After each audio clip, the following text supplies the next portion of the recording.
So.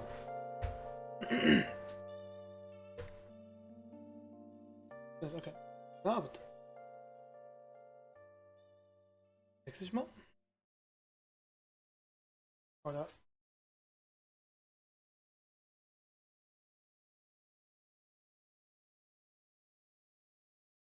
Ähm.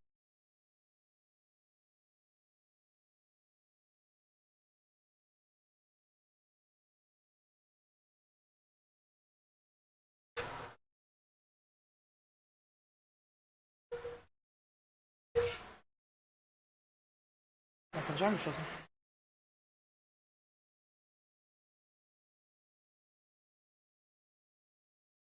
Jetzt aber angeschlossen. So, genau. So sollte jetzt aufpassen.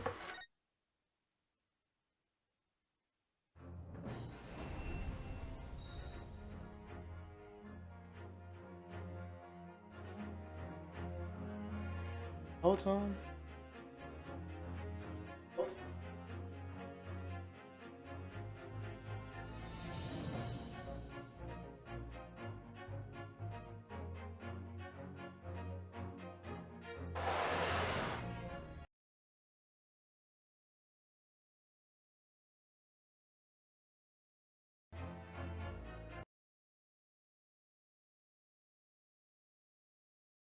Okay, passt. Lass losgehen. Mit dem Gerichtsprozess. Oh, wir können ja 4 Stunden.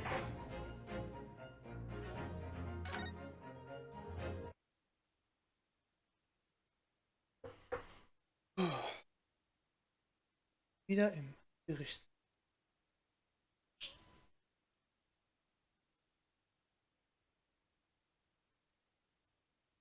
So.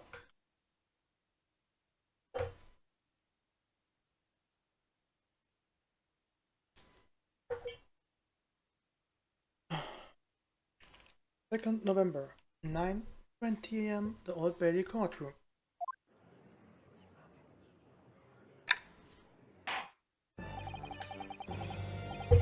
Ein Getränk nochmal aufmachen. Trinken ist sehr wichtig, vor allem so viel reden. Vielleicht den Ton ein bisschen leiser, Moment. Good. Name of Her Majesty the Queen, I hereby declare this court to be in session. We are here to conduct the fair and just trial of the defendant Barak One seeks. As for the defense and prosecution, are you ready to begin?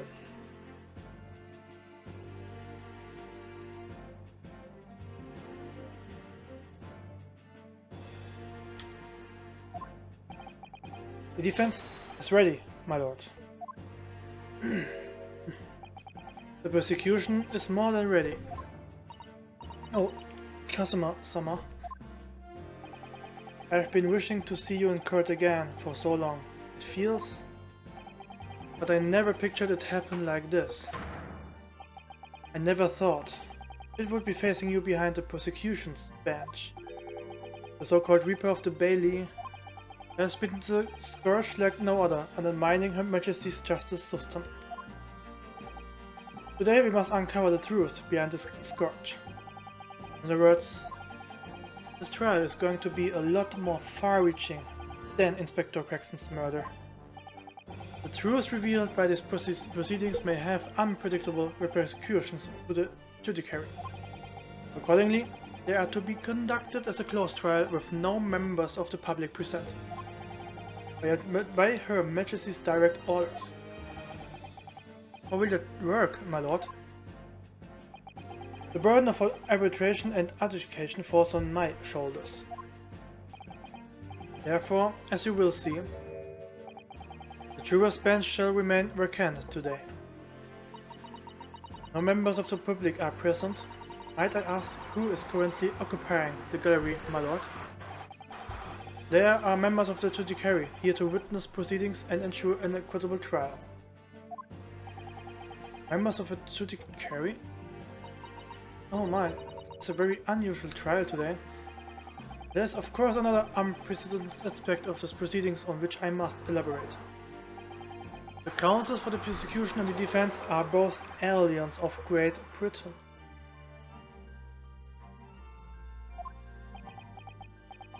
Ja, stimmt.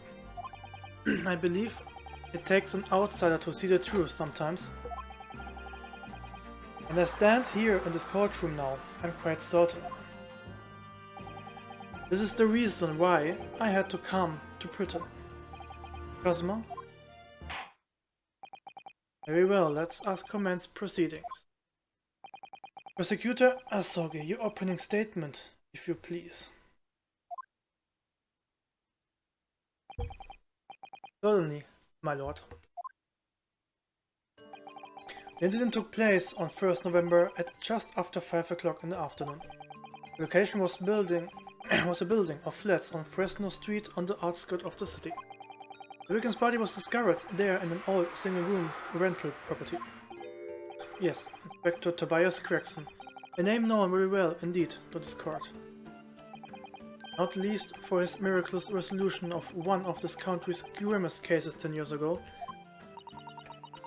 The Professor case. How sure are you about the time of the incident?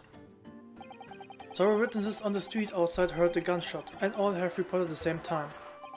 Yes, that's what Gina told us too. There were a number of witnesses. I have here a plan of the room. The victim was found curled up in one corner. It's believed that he was shot from the front of point-blank range and died instantly. Was the range been determined? There were scorch marks around the entry wound. Such marks are caused by a gunpowder used to fire the bullet. But powder hot enough to leave scorch marks is only ejected a few inches beyond the end of the barrel. In other words, it only happens when the target is at point-blank range. Point-blank. I see, yes. Thank you for the detailed explanation, Counsel. Okay.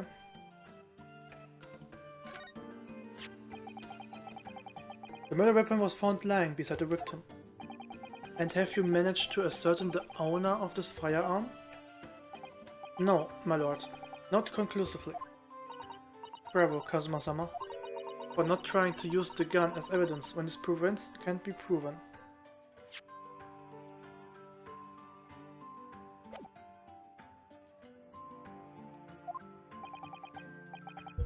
Furthermore, my lord, as I've explained, the revolver was fired at extremely close range.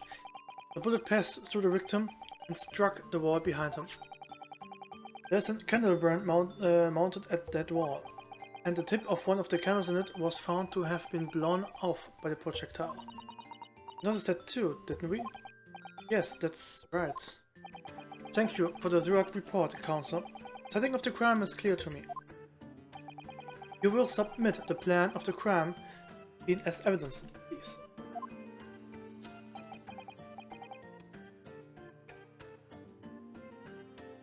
As you wish, my lord. Okay. Is this Fresno Street room Inspector Gregson's private abode? No, my lord. The room is rented to a Mr. Hook Boone. But there is a precious little furniture inside and it's generally in a poor state of repair. But what on earth was Gregson even doing there? Presumably he was investigating some case or other? When the policeman was informed of the gunshot from the witness and rushed to the scene, found only the deceased inspector and the accused standing alongside, holding the revolver.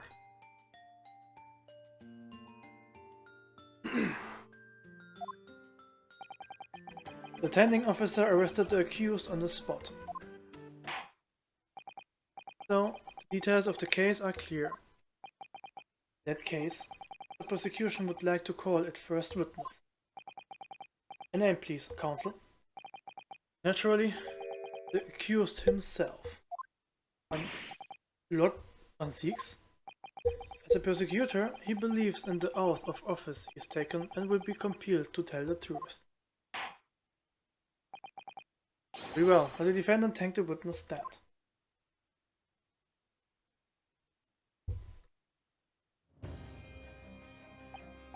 So, witness, state your name and occupation for the court. Baron Van Zieks, Old Bailey prosecutor. I presume, Lord Van Zieks, that you heard Prosecutor Azoge's opening precise. I did. It is alleged that you were found at the scene of the crime and that you were arrested by the arriving police officer. Can you confirm this? Yes, my lord. And I'm sure the court will like to hear you explain some things away. Namely, why you were there in the room of Francis Street at the time in question. And what exactly took place. I intend to explain away nothing. I will simply tell the truth. I must say, Lord Van Zieks, I never imagined this day would come. Or rather, I didn't want to imagine it would come. But since you became known as the Reaper, a part of me has been dreading it. Your formal testimony then, witness.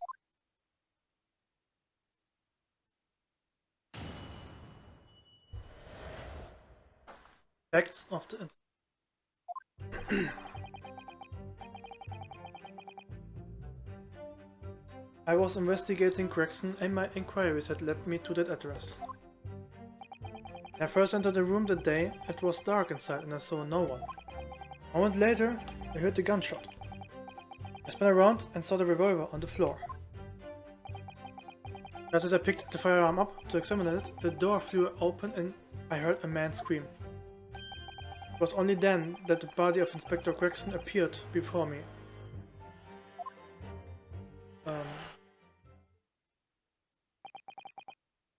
That testimony was the whole truth? It was. So, you heard a shot being fired in a room with no living occupants, and moments later, a corpse somehow appeared before your eyes, is that it? You are right, you haven't explained away anything. In fact, that would barely qualify as an excuse. I thought you were my mute apprentice. Yet it turns out you have a way with words, Prosecutor Azoge. It would appear to be a singular tale, indeed. Singular isn't a word, it's laughable. What's got into Kazuma? He's not behaving like himself at all. Very well then. Counsel, you may begin your cross-examination. Yes, my lord.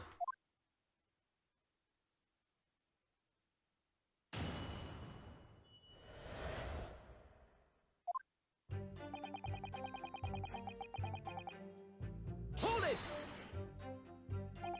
You were investigating the inspector? What on earth for? I'm not at liberty to say. Sorry?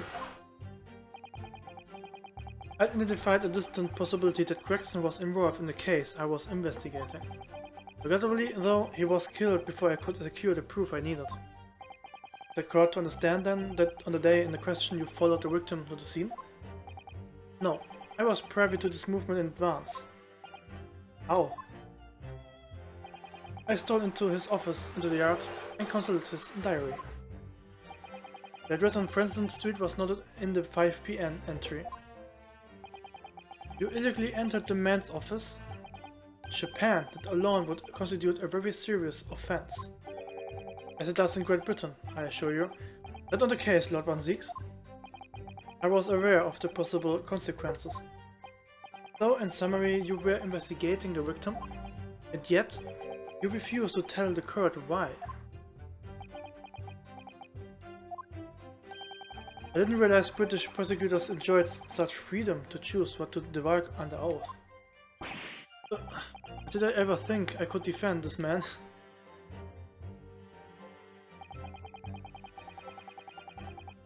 Hold it! Have you ever been to the address before? No, never.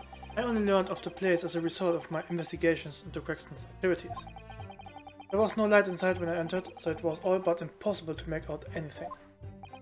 But at 5 p.m. the sun would only just have gone down. There would have been some reasonable light outside.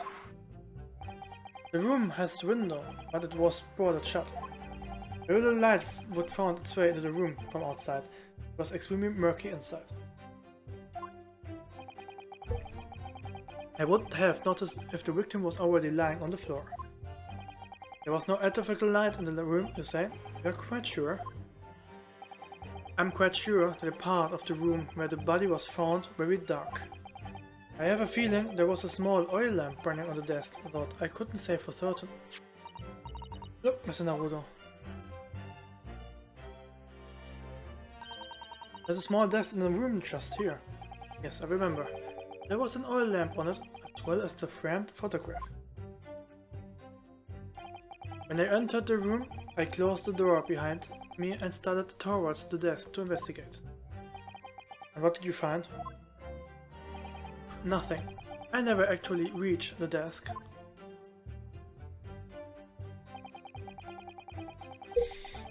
Moment. Was ist eigentlich mit den Kerzen?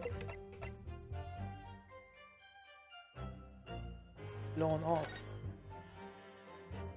Ja, aber wann? Das ist die Frage.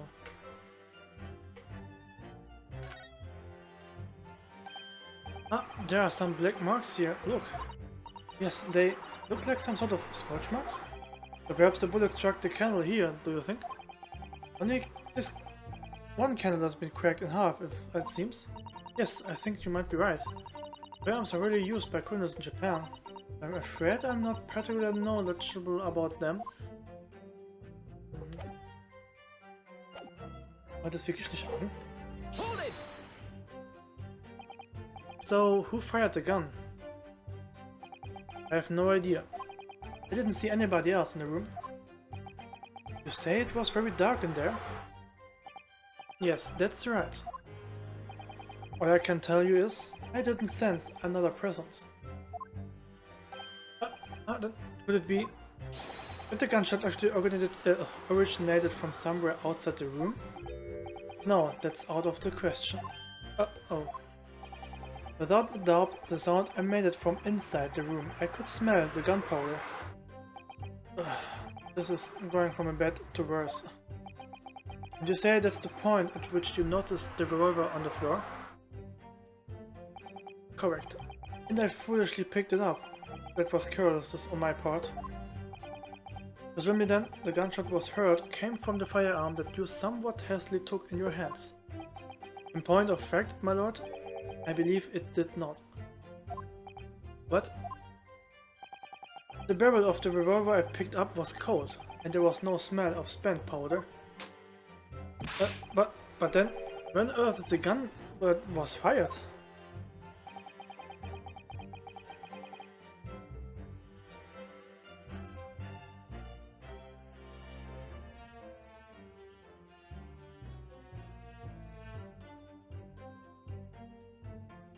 But I would like to oblige you with an answer.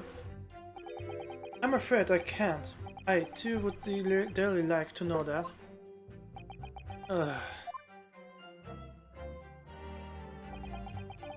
as I picked the firearm up to examine it, the door flew open and I heard a man scream. Hold it! A man, you say? One of the witnesses, I presume? That's right. One of the street merchants working on Fresno Street. Who are these merchants? A number of them had set up their stairs directly beneath the boarded window of the crime scene. A match seller, a newsmonger, and a peddler. They are all given statements saying they heard the gunshot. And without thought of danger, they ran inside to see what had happened.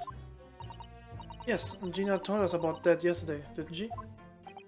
They burst through the door with some force.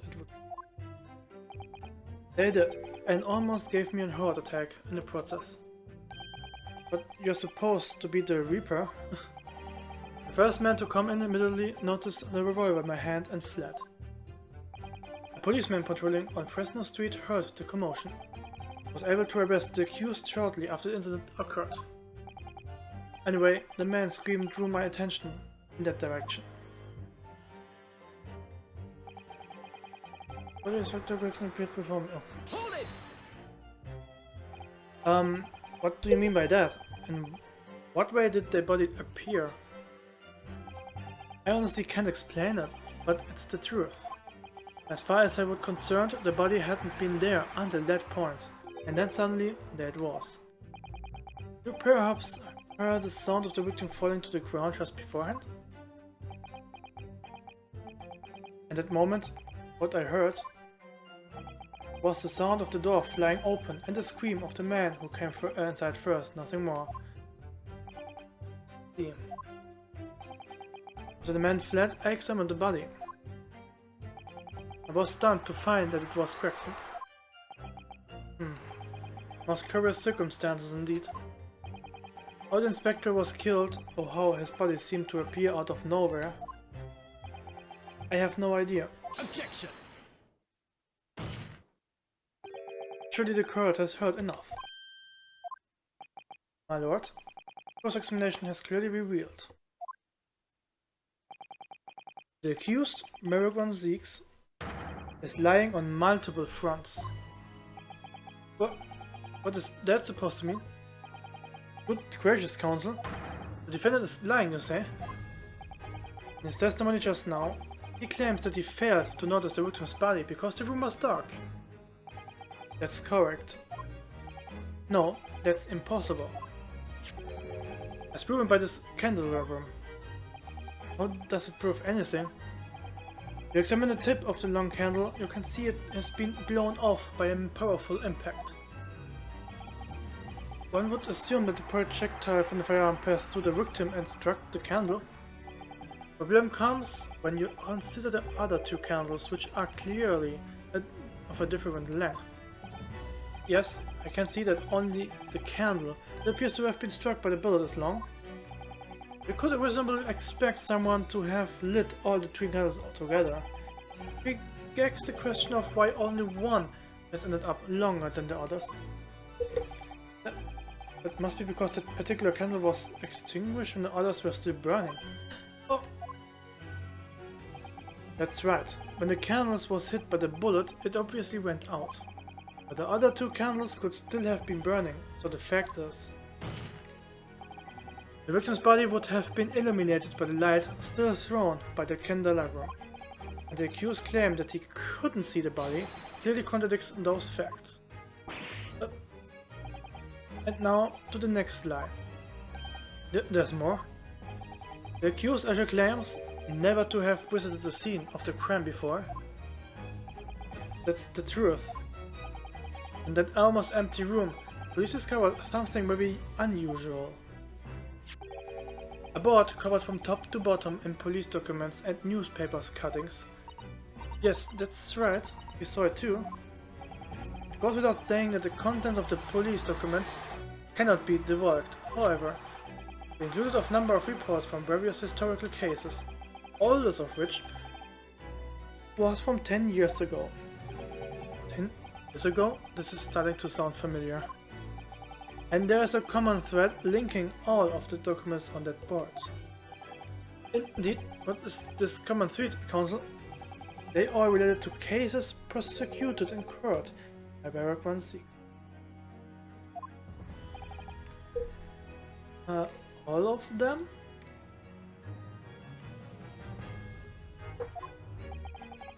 And furthermore, all those cases are ones in which the defendant was acquitted. Good lord! Interestingly, none of those defendants are alive today, because all of them have been sent to their graves by the Reaper. Oh no. In short, that tiny little room is the Reaper's secret hideout and his base of operations. The Reaper's hideout? And yet, the Reaper would claim never to have been his own secret hideout. No one would believe that. No. Truth is, we have been looking at this backwards. Backwards? Explain, Council. Inspector Gregson was investigating the identity of the Reaper when he discovered the location of the man's secret hideout. He was killed. As I'm sure everyone can imagine, by the Reaper's hand. What?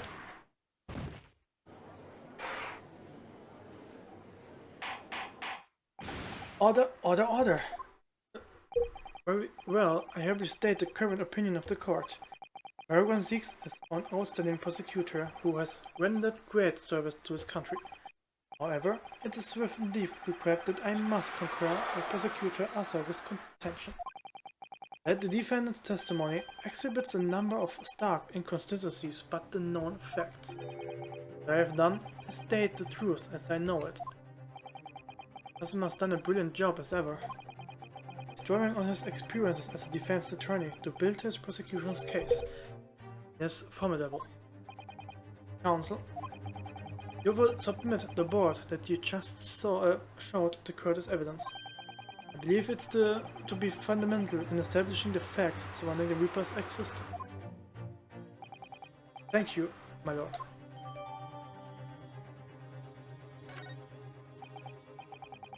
And now the prosecution would like to call new witnesses to the stand. Davor kann ich aber kurz mal hier was gucken. War doch klar, dass hinten dran was ist.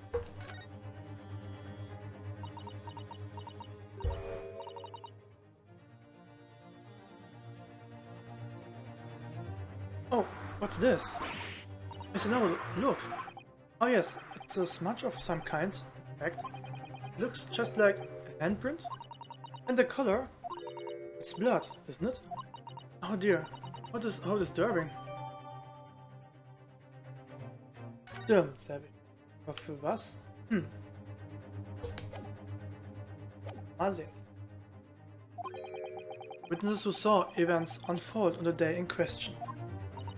They were mentioned in the previous testimony too, if you remember. Yes, the street sellers who heard the gunshot and went running into the room. Very well, lead the witnesses in. Defendant may step down from the witness stand. Certainly, my lord.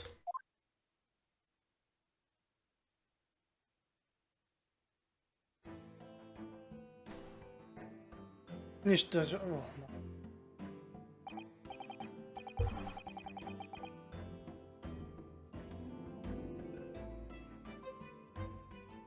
So, witnesses. State your names and occupations for the court. Names? We don't do names, far too fancy for the likes of us. We're just free and easy. Sell what we like, life we wanna live. I give them all vacant stare as they walk down Fresno and spin a few words into the verse of them. Would I be right in assuming that all three of you make your living by selling wares on the street? Yeah, everyone calls me Gossip. I saw the song. I said jaunty little tidbits to passerby, you know? Jaunty little tidbits? What? Got an absolute smasher for it, sir. What up, you channel it is? 6 pence in the price and not a penny less. Wait, you are actually trying to sell it to me now? Oh, come on, sir. Don't tell me you are not interested. Try the man. Give him the money and see what it is. Pay the man, counsel. Alright. 6 pence it is. You won't regret it, sir? No, got your listening ears on. Just between us, you young couple on Slate Street. I said twins.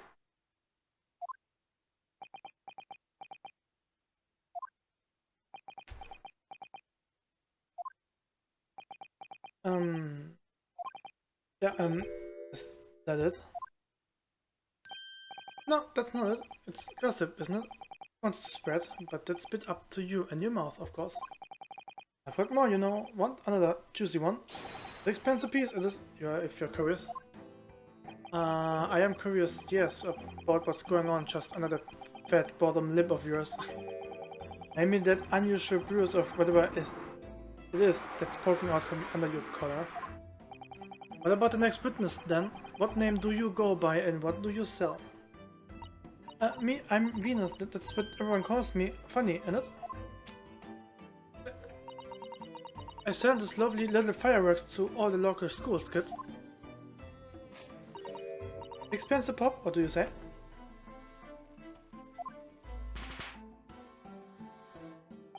You weren't exaggerating with little. Do they actually sell? Oh yeah, the second years can't get enough of my Venus firecrackers. Especially when I tell them that if they get 100 could blow up the school. Not the most savvy of ideas, young lady. What do you say then, huh? Want to part with 6 pence for a pop?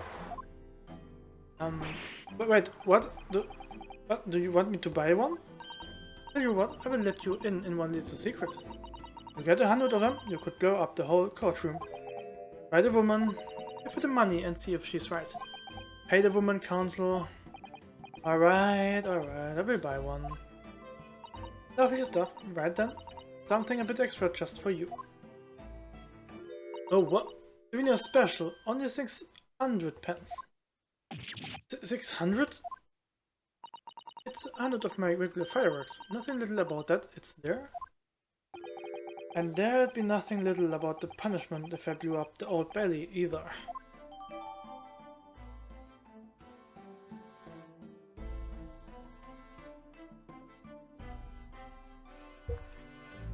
Ja, als ob das dann das Geräusch gemacht hat. Das kann aber sehr gut sein.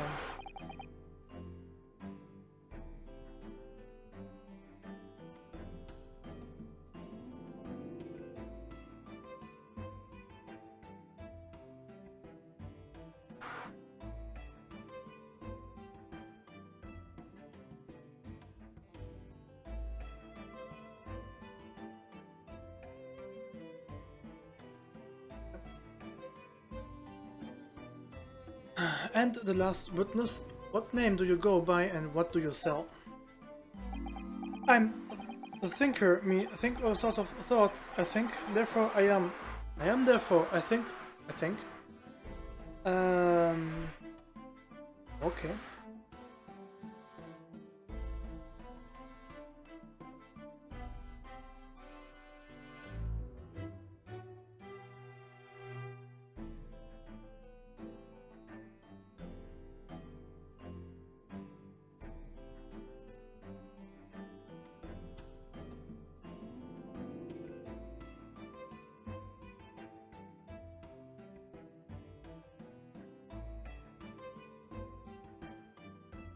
I think.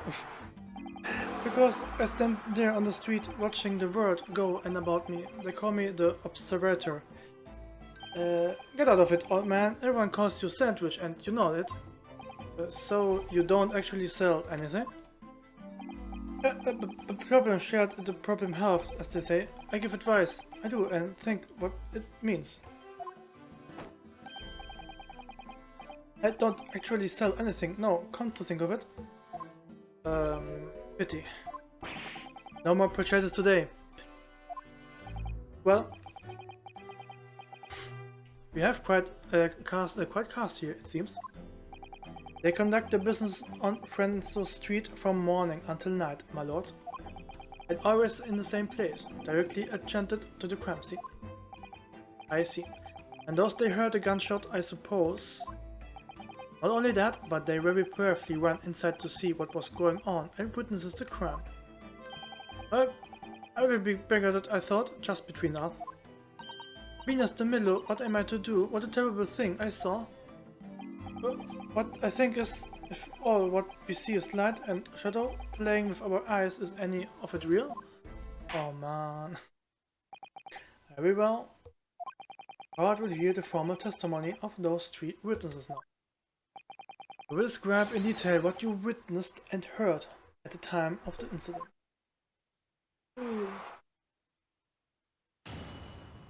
Okay. The witness's account. We saw the whole thing from the start to finish. We did everything from the moment they went in the building. It was less than a minute after the Reaper had gone inside that we all heard a big bang. Seems to me that quick to talk is quick to walk, because I couldn't wait to go and see what had happened. I ran into the room, and there he was, the Reaper, gun in hand, standing over the dead body. I was scared half to death, so I ran off to find the copper. These witnesses were there the whole day and saw everything. Who did they see going inside the building? Only the victim, Inspector Gregson, and the accused, Paragraph 6. I've seen pictures of the Reaper in the paper. I know what he looks like. Just between us, folks love stories like this. I made myself a tidy sum already. But wait, the room was just one of several flats in the building. Someone from another flat could have done it. All those flats on Fresno Street are unoccupied. Houses there are. They are small, damp, dirty, and expensive to boot. The room in which the inspector was found is the only property in the building that's currently leased. And we know the leaseholder's name, don't we? It's Hugh Boone. The money the court has just heard would appear to leave little room for doubt. It's becoming increasingly difficult to see how anyone other than the defendant could have committed the crime. No. Thank you for your candor, my lord. Counsel for defense, you may proceed to cross-examine the witness. Yes, my lord. In a closed court like this without a jury, the judge is the only person whose opinion matters. I have to break down this testimony somehow.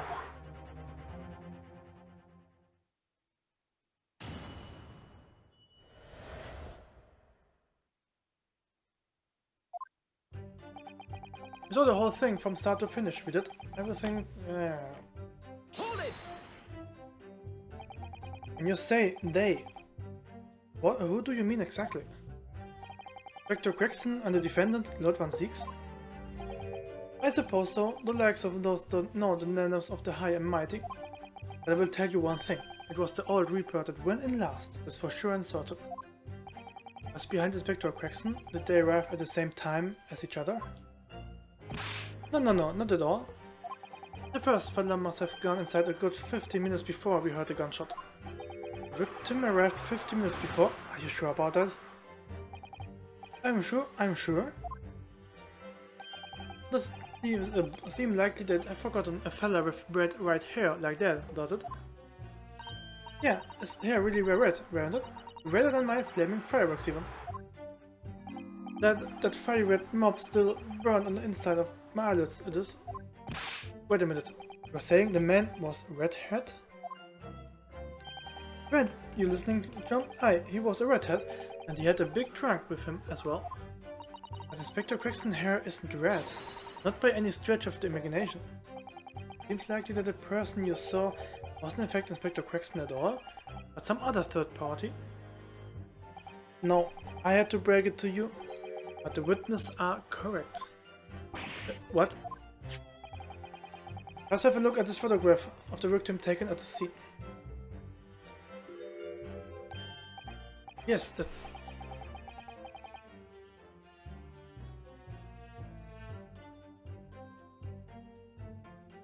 Yes, that's Victor Crackston, alright.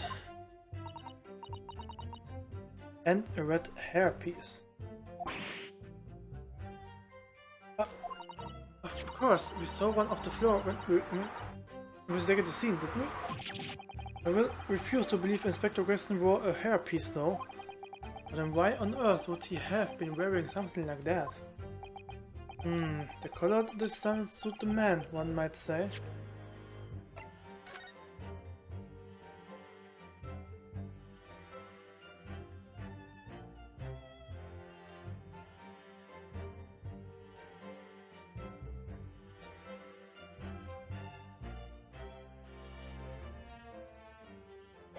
Nee, hat nichts zu tun. Photograph will be submitted as evidence, please, counsel.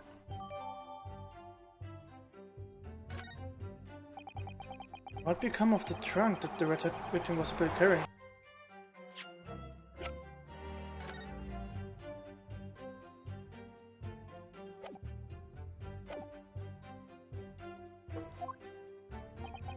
I was informed that no trunk was found at the scene. So it was just disappeared? What do you expect us to have been watching the building every second, do you? We definitely saw him in the dark again, too, no question about that.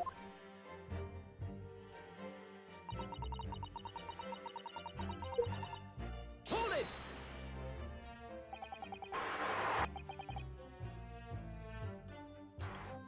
By which presumably you mean the gunshot. I said those little things, don't I? How do I know what a gunshot sounds like? But I always thought it probably sounds a bit like this, doesn't it? You say that you heard the noise almost as soon as you saw the defendant here enter the building? That's right, it was almost straight away. Bang, it went, just like that. Huh. Well, here's the Reaper, as it's what the French call a fait accompli. When the Reaper's around, people are going to in the ground. I mean, that's what he does, isn't it? I think we get the message. Reaper couldn't allow the inspector to live after he had discovered his secret hideout. There can be no clear motive for the crime. Yes. Only a mental credible motive. Great. At that point, you run inside, is it correct?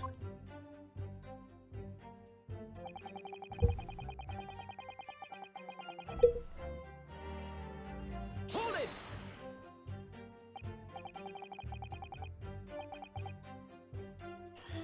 So when Gossip ran into this to see what had happened, did you go too? Well, me, I'm a bit tempered, see? All the signs are that I can't move very well. So you were way behind, presumably. That sandwich board around your neck and that big sign in your hand. What a great burden to bear, are you beer? Pardon me for asking, Mr. Sandwich, but... Is it possible you and I have met before? I am not anybody. Me. The signs are what make me who I am now. I signed, therefore I am. So you weren't employed as an omnibus driver just under a year ago then? I might be mistaken, but I believe this trembling has intensified, Mr. Naruto. Yes, I agree. He's clearly been through a lot. Turn down King Henry Street and the Black Widower's arms in just there. But, oh dear, you have made him and hide him behind his sign.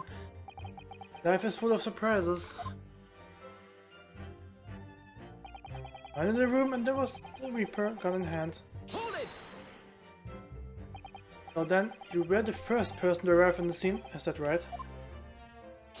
That I was, kicking the door open like a professional I did and yelled out, "What's going on here?" Look on Zeke's claim all he heard was a man scream though. Was it dark inside the room? No, not dark at all. There were candles burning on the wall. What, oui? And there was a fella collapsed on the floor.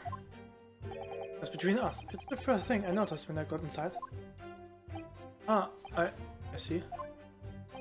Even though Lord Van Zeeks claims not to have seen any such lights on the wall, the next thing I noticed was somebody standing right beside the body. The accused by Lord Van Zeeks. That's right, the pale-faced Reaper himself. I was a little shocked, I won't deny it, but I'm no deliberate coward. I stood my ground and gave the Reaper a cold, hard stare myself. 9. Excuse me. Do you have something to add, Mr. Sandwich? There's really nothing to me. Empty in the head I am, just 2 slices with no middle. So, I don't know what you could want with me. I think that maybe you just remembered something. Having heard Mr. Gossip's statement, I mean. What I think is we're all nothing really. We try to dress ourselves up as something else, but at the end of the day, we are all just street sellers. That's enough of you, Sandwich. Keep your trap shut up now. Unless you want us to make you into a real sandwich. When he saw the Reaper, he fell clean over on his backside. That's it. Oh, you rotten beggar, I told you to keep that in secret. He screamed. He did. He screamed and scrambled off all fours. That's all I wanted to say. Mr. Gossip, is this true? The floor was dead slippery, and that's why. I planted my head in the filthy pool of blood, didn't I? What? A pool of blood? But listen here, even when I was spread on the floor, I still keep giving that Reaper a cold, hard stare. I thought you forgot it. Let's just go back a little. Did you say you got blood on your hand? I did. Happens to the best of us at times, doesn't it? I was scared, so I slipped over. We can keep it just between us, can we? No, Mr. Gossip. I'm going to have to ask you to add that information to your informal testimony. If I must. Witness will amend the testimony to include the aforementioned details at once.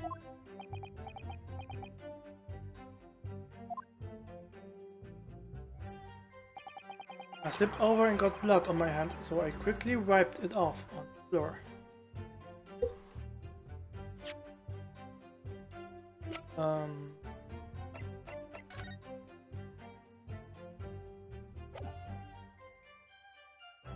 Objection. Erster Fehler, verkackt.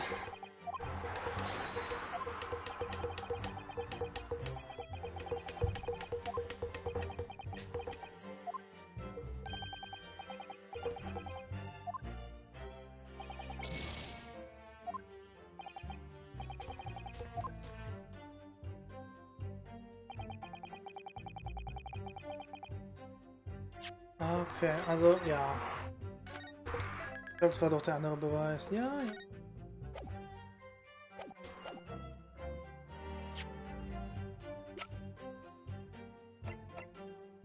Objection. So you wiped off the blood from your hand on the floor of the room. Are you quite sure about that? Well, what else do you expect me to have done? Does it really matter? Objection. Huh. The police found no such handprint on the floor during their investigations. Da waren sie halt wirklich schlecht. Also. What exactly is the defense asserting? Objection. If you listen, you will find out, Prosecutor Asogi. Suddenly, there was no bloody handprint found on the floor. What are you trying to say? There was a handprint in blood left very clearly at the scene. On the back of this notice board.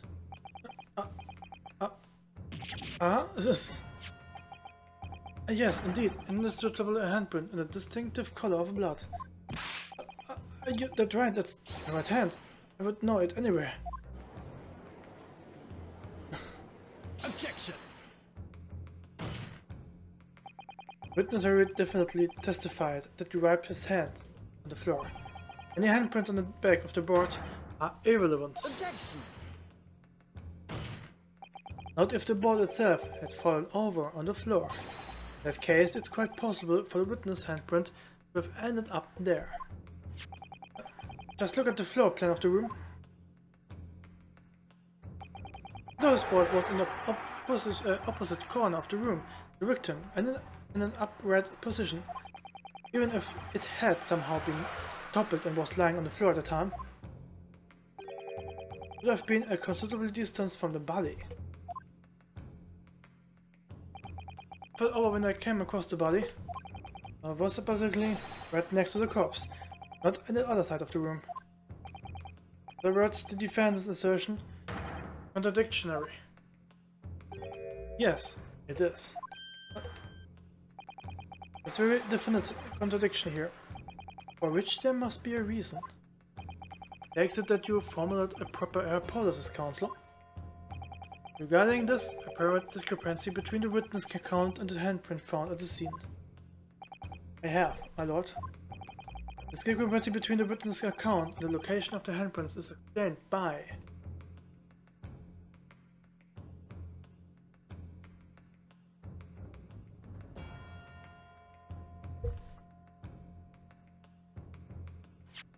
Mal, das Blut lag da. Okay, also er ist anscheinend da in der Ecke erschossen worden. Nehme ich an, dass das Brett bewegt worden ist.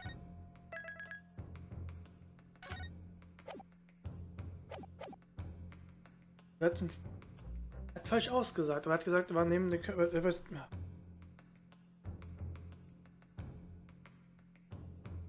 kann mir gar nicht vorstellen. Der Brett bewegt oder jemand hat falsch ausgesagt. Das sind die einzigen zwei, die ich mir... Another Handprint? Ich habe kein Another Handprint gefunden, oder? Nicht.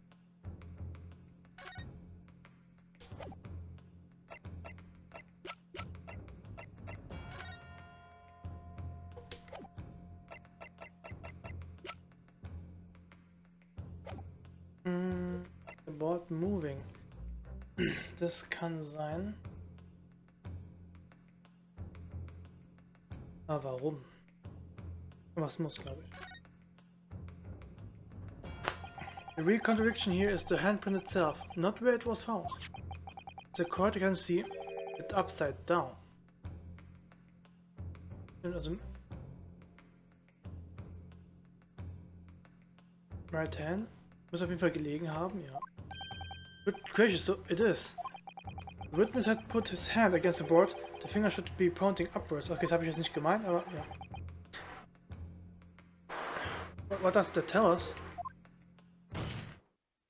It tells one simple fact. When this handprint was made, the board must have been lying on the floor as I previously suggested. Which means that after the incident, it must have been moved. What? Objection! What? You are claiming that somebody moved the notice board after the shooting? Then tell the court who. I don't know that yet, but the point is, when you consider all the testimony we have heard so far, we can now be very clear on one point. And that would be the position of the notice board at the time of the incident, my lord. So, counsel, I must ask you to clarify your assertion for the court.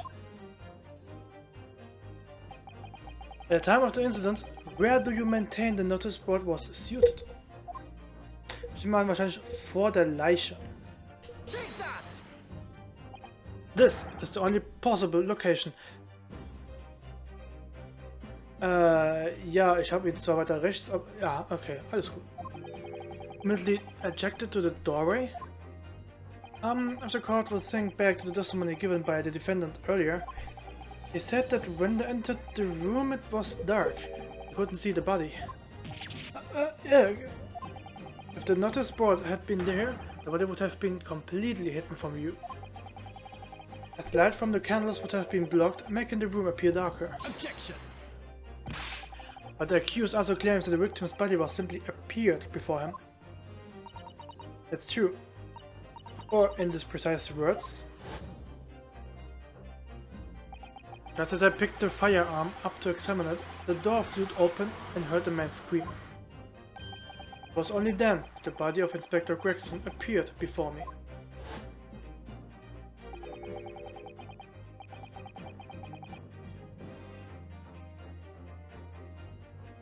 I don't know about calling it a scream, but he was talking about me and no mistake. But it was me that kicked the door open. We look again at the floor plan. Consider what would happen if the door in the room was thrown open with force. Ah, yeah. That can't. The door struck the notice board, knocking it over and making the victim's body visible. Good gracious. My client has told nothing but the truth. He has simply described he saw.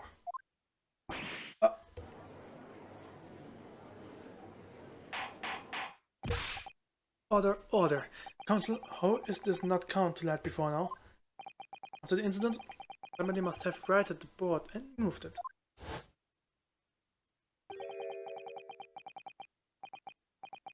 In the position where the police, myself and my colleagues saw it when investigating the room.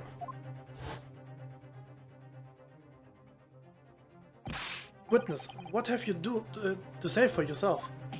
What? Me, my lord? You and your fellows were there at the scene before anybody else. It goes without saying that you must know something about the position of the notice board. The witnesses in the stand will testify again. You will each explain exactly what you did upon arriving at the scene of the crime. Stop looking over your glasses at me. I get the message. Mach mal was.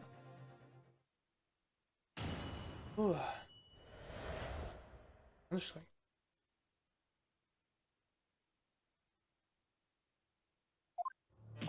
I don't know anything about that there notice board. I just wiped my hand on it, that's all. Well, don't look at me, I haven't got a clue about it, because I was doing business with some second years at the time. I don't know anything about anything, I'm just a bystander, me, just saying the crossroads of life. I was the Reaper, I bet. I got a face that screams bored. I can't see how this changed anything anyway. Active still died when we heard a gunshot.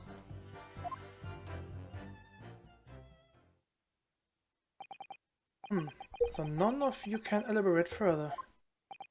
Taken by the crime they witnessed, with only the light of a few candles and an oil lamp by which to use, we can expect the witnesses to be able to give a more precise account of what happened. That's right, yeah, it don't pay to expect too much. It's man's endless quest for knowledge that's destroying the world, that's what I think. Do you really? In any case, as this testimony shows, even if the notice board was moved by somebody following the incident, it makes no difference. When the gunshot rang out, the accused was the only person in the scene. In short, the only person who could possibly have committed this crime was Barak van Zieks. None of this wrangling over the board changes that simple fact. Quite so, quite so. Does the defense still wish to cross-examine the witness despite the circumstances? Most certainly, my lord. Very well, then you may proceed, counsel.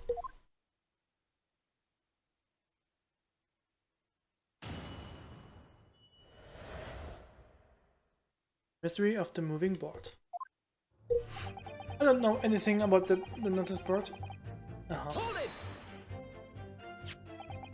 So you admit that it was the board you wiped your bloody hand on. Admit it, what to admit. Just plain as the day for all of to see a smashing print of my right hand. Perhaps you wanted to hide it in handprint, so you right did not spot and push it into the corner, did you? No, I mentioned the weight of that great lump. You hadn't looked like a powerful, well-nurtured man. Well, did you see anybody else moving the board? I've got nerves of steel, I can tell you, but even I have my limits. There was a body on the floor in front of me, and the Grim Reaper himself standing over it. There was precisely little light inside, either. My bottom limb was all a quiver.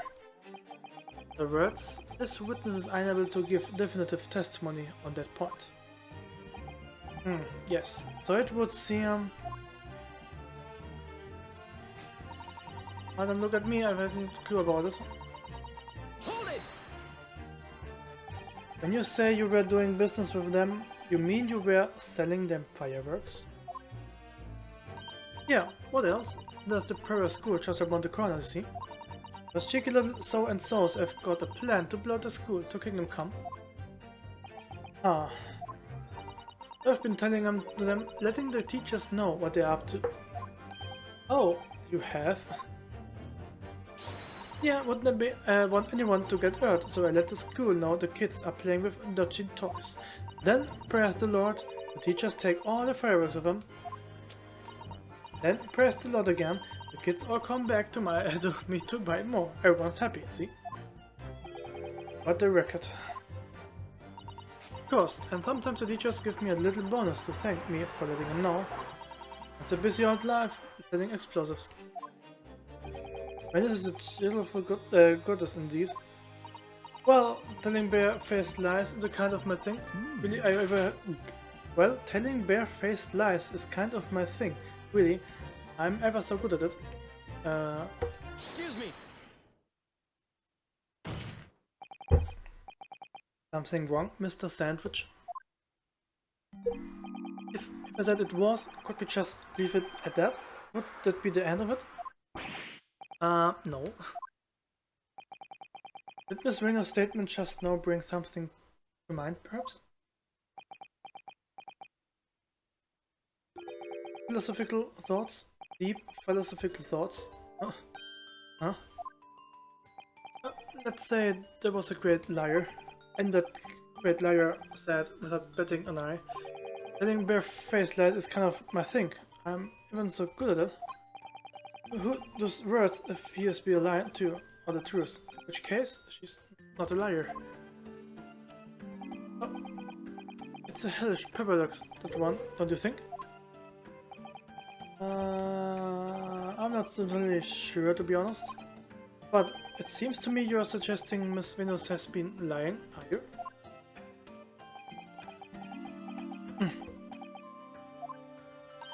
What are you about, old man? Trying to cause trouble, are you? Keep on like that. And I will wrap your whole body in firecrackers and set them off. That will give you something to tremble about.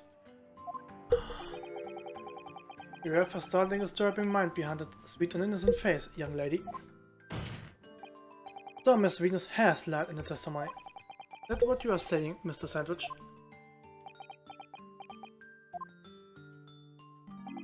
Well, if it means I will be burning in hellfire for the rest of my days, so be it.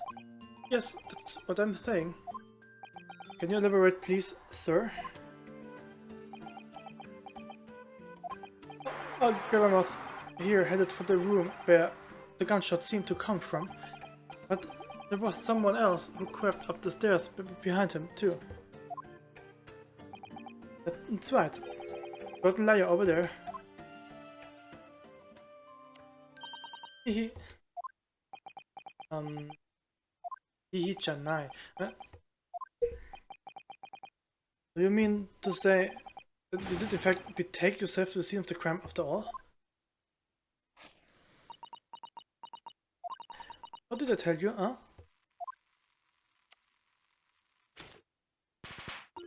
I said I was good at telling bare-faced lies, didn't I? Yes, you mentioned it. Well, that revelation rocked the whole courtroom, didn't it? Who knew firecrackers packed such a punch? So, you did indeed visit the scene of the crime, did you, young lady? Good grief. Well, now you come to mention it. I suppose, perhaps. You clearly remember climbing the stairs to the room, yeah. Either you clearly remember it or you don't. Well, I shall consider a fitting punishment for this treacherous act later. For the time being, I will immediately amend your testimony to reflect the truth. Ah, yes, my lord, of course.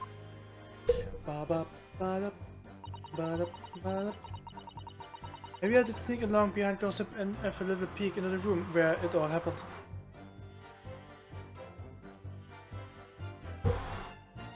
Oh, was hast du gesagt? You make a habit of lying, do you, Miss Venus? Well, I suppose so. I don't really know, to be fair. If you want to my advice though, I would take everything I say with a big pinch of salt. Alright, but you did in fact go to the room where the victim was killed on the day in question, didn't you? Oh, please, as if I would. I can't think of anybody more terrifying. The truth, please. Well, alright, just a bit then. I mean, I got my edges curious about stuff, you know. Did you touch anything at the scene? Oh, please, as if I would. I mean, there was a dead body on the floor. The truth, please. Oh, alright, just a bit then. I had a look to see if there was anything I could sell. I did give the place an once-over, but it was nothing to write about.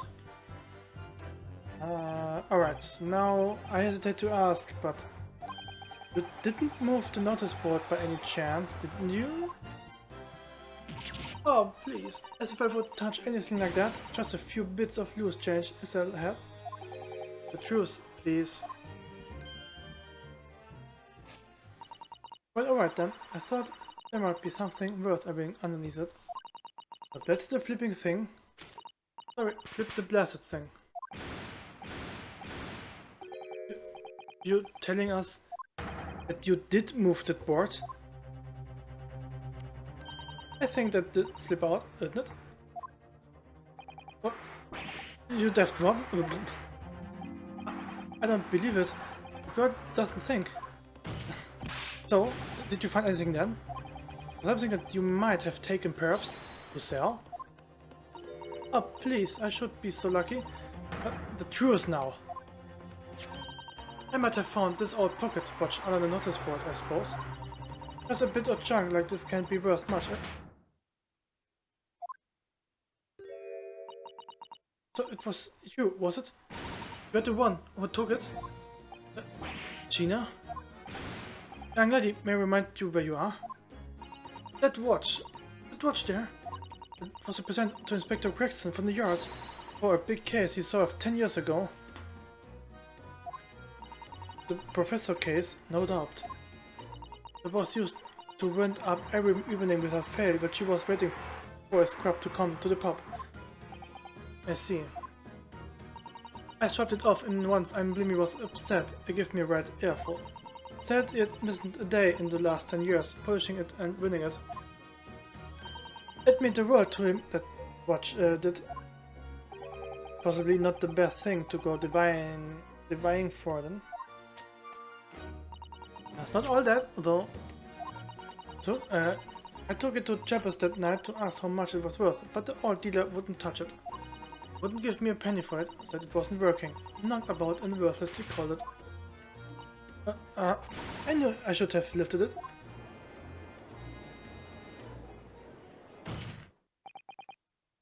That watch must be submitted as evidence at once. Please, just so long as you promise to give it back when we are done.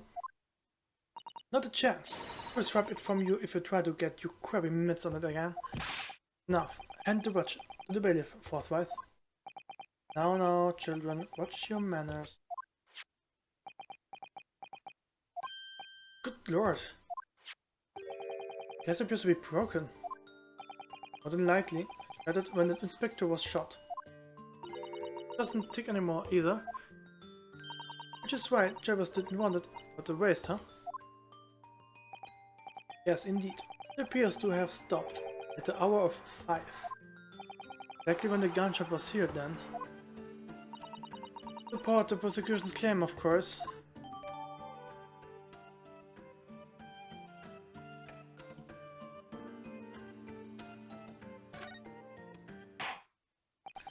Well, it would appear that the mystery of the moving notice board has been solved, at least.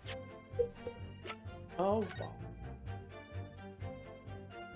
Genau 5. The rest of the face really is badly cracked. Look.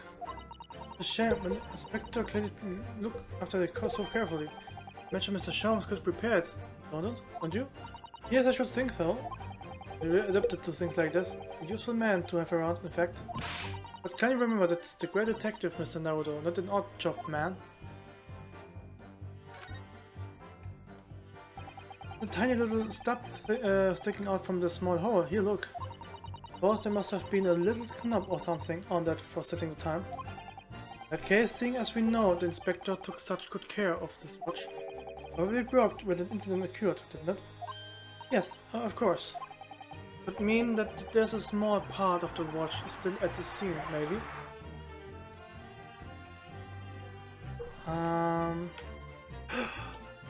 Oh! Ah, there's a tiny little keyhole here, can you see? Yes, that's probably for the window used to up the measurements. Looks a little unusual, don't you think? Yes, you need to trust the right key to win an invention. Why do I feel as though I've seen something a bit like a key that's about the right size to fit in the hole?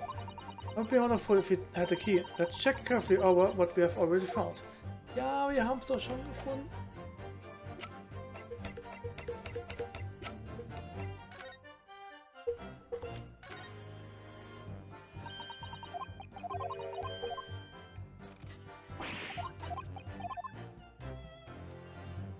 Oh, nicht, okay, ich hab's nicht kontrolliert.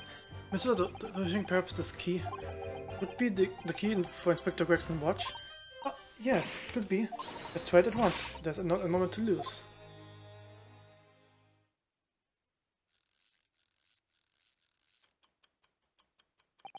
I knew it. A perfect fit. And look. Inspector watch has started to going again. Ah, so it has obviously just not been rolling up, that's all. What is it, Mr. Sato? Well, the watch isn't actually broken after all. I have a feeling it could have been profound implications. He's deep in thought now. Perhaps I would better start thinking deeply too. Stimmt, das kann dann irgendwie genutzt werden, um die Zeit falsch anzudeuten. Ah ja, okay. As predicted, it had very little bargain in the case. Ugh. Now then, continue with your cross-examination, please, counsel.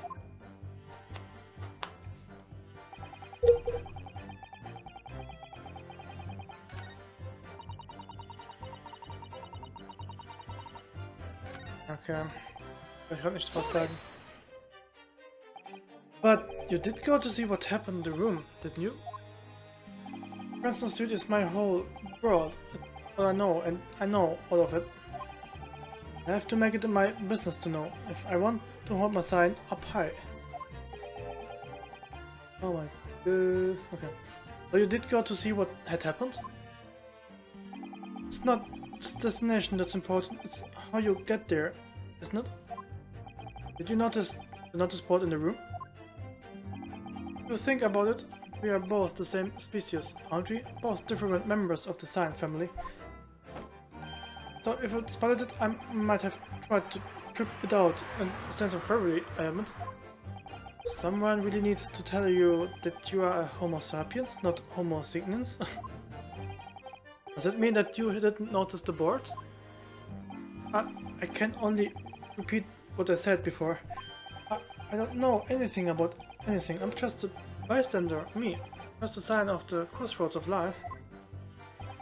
In which case, just who was responsible for moving the notice board? Das haben wir schon gerade rausgefunden.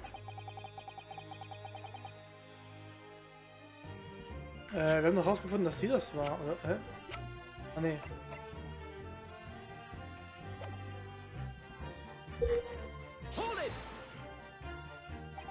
What exactly do you mean by that? Oh, come on now, don't tell us what you noticed. He looks like he hates everything in the world, that fella. Don't notice, bro, there's one thing he likes, you can see it in his eyes. I can't say I would ever noticed. I'll tell you one thing for free, though. Never took my eyes off that man on the floor of the Reaper, not for a second. Sorry. Well, I was that scared I couldn't. You never know what a fiend like that might do if you look away, do you? You don't take your eyes off the defendant. You shouldn't be able to confirm categorically whether or not he was the one who moved the notice board. Ah, the Reaper did nothing of the sort, I can swear to it. I couldn't have missed it. He had have this thing upright again and dragged it into the corner. Right, glad we cleared that up. What happened to the face that screams bored?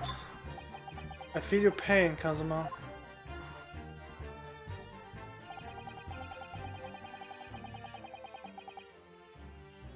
Hold it! It was 5 o'clock in the afternoon that you all heard a loud bang, wasn't it? Maybe the notice board fell over, or maybe it didn't? Maybe I fell over, or maybe I didn't. But the Reaper's fate is sealed either way because of the gunshot we all heard. Your fate sealed too? My fate? That's right, the defenses failed to lose, and the prosecution to win. In other words, it all hangs on that single gunshot. So if I could just find some problem with the part of the story, it may be possible to change other fates. Of course, none of that changes the fact that I heard what I heard, does it? Not much to go on. You have pointed out, Mr. Naruto. There's no question that the notice board was moved. Somebody must have done it. That did happen after the event, so maybe Kazuma is right and it's not relevant to the case. It seems to have been deliberately positioned so as to hide the body from view. But I feel sure that there's some deeper significance to all of this. Yes, I know what you mean. I've no doubt there are more clues to be uncovered. You're on the right track, I can feel it. So follow your instincts. Alright then. Aber bevor ich weitermache, ich mache kurz eine Pause. Bin gleich wieder da.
So. Kann es gleich weitergehen.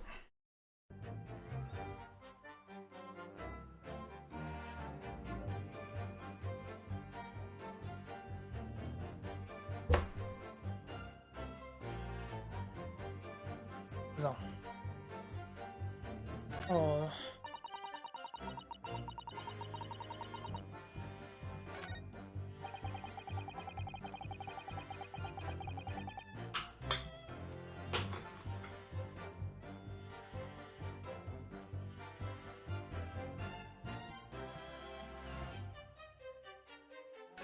Beistande Reaper, Bertie got the face as Queen's Board. Du sagst doch selbst, dass das nicht wahr.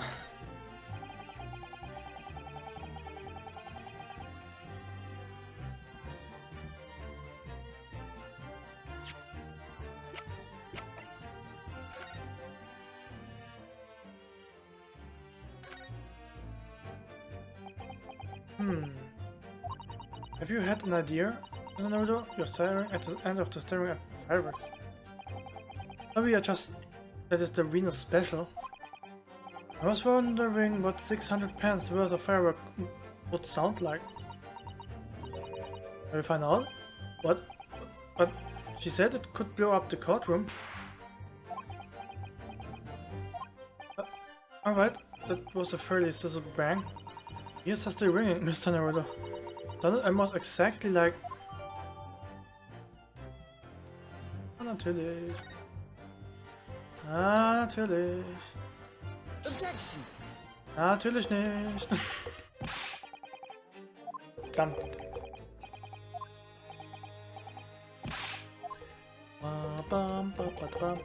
Nein, das war falsch. Ja gut, ja gut.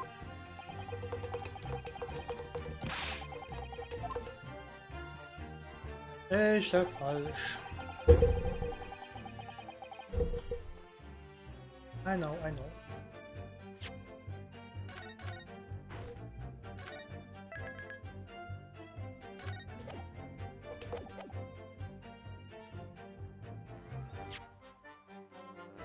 So, warte, ich muss euch die Uhr zeigen, oder?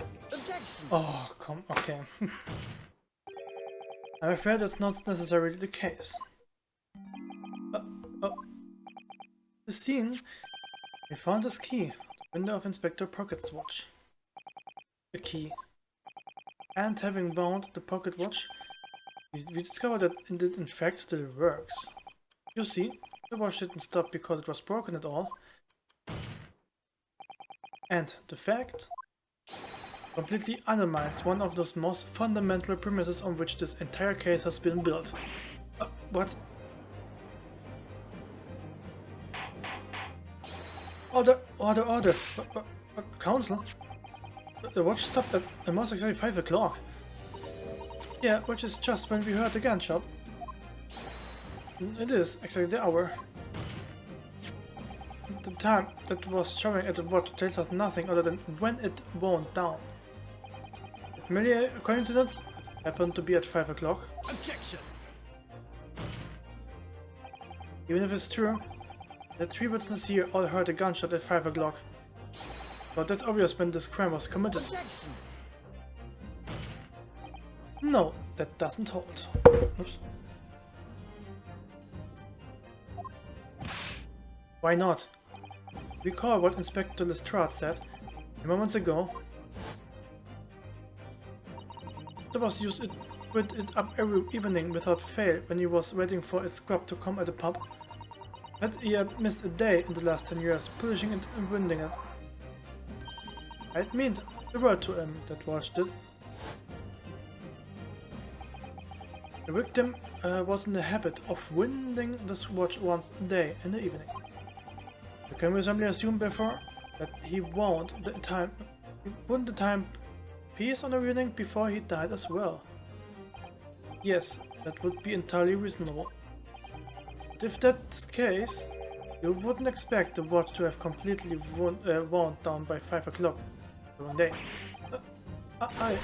Well...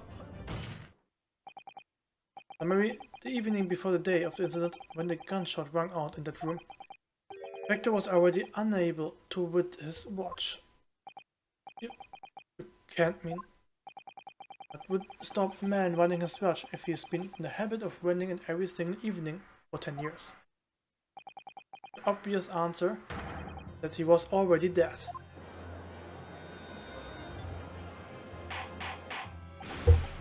Order! Order! Council, that is the most extraordinary claim. Objection. Extraordinary, it isn't the word, it's absurd. You claim he was already dead the night before. Do you really think that Scotland Yard's coroner would have overlooked something like that? Well, on that subject, there's something rather surprising. There's actually an omission in the coroner's report. At the time of death, not noted. That's right. Oh, stimmt, hab ich gar nicht gesehen. Wait a minute, you forgetting that my legs went from under me when I kicked Dorian? Oh, stimmt, hab ich gar nicht reingeguckt. Oh, Name, Alter, Nationalität und ein Time of Death. What? Yes, but on close range.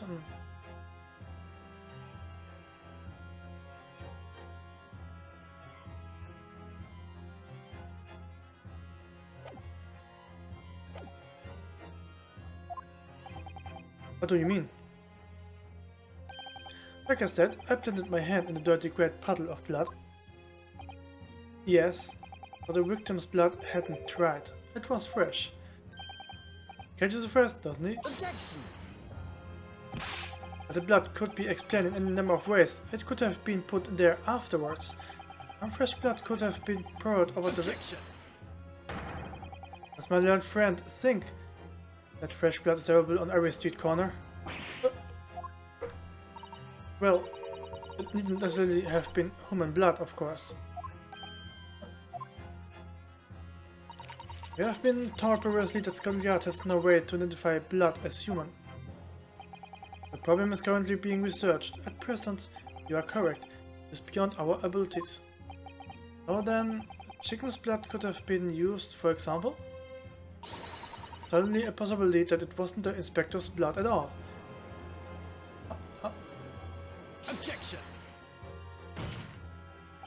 But the gunshot was heard at 5 o'clock that afternoon. That's beyond question. Is it, though? What?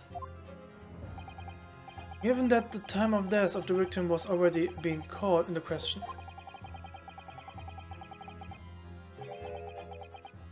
It is beyond the realms of possibility that what these witnesses heard wasn't a gunshot at all.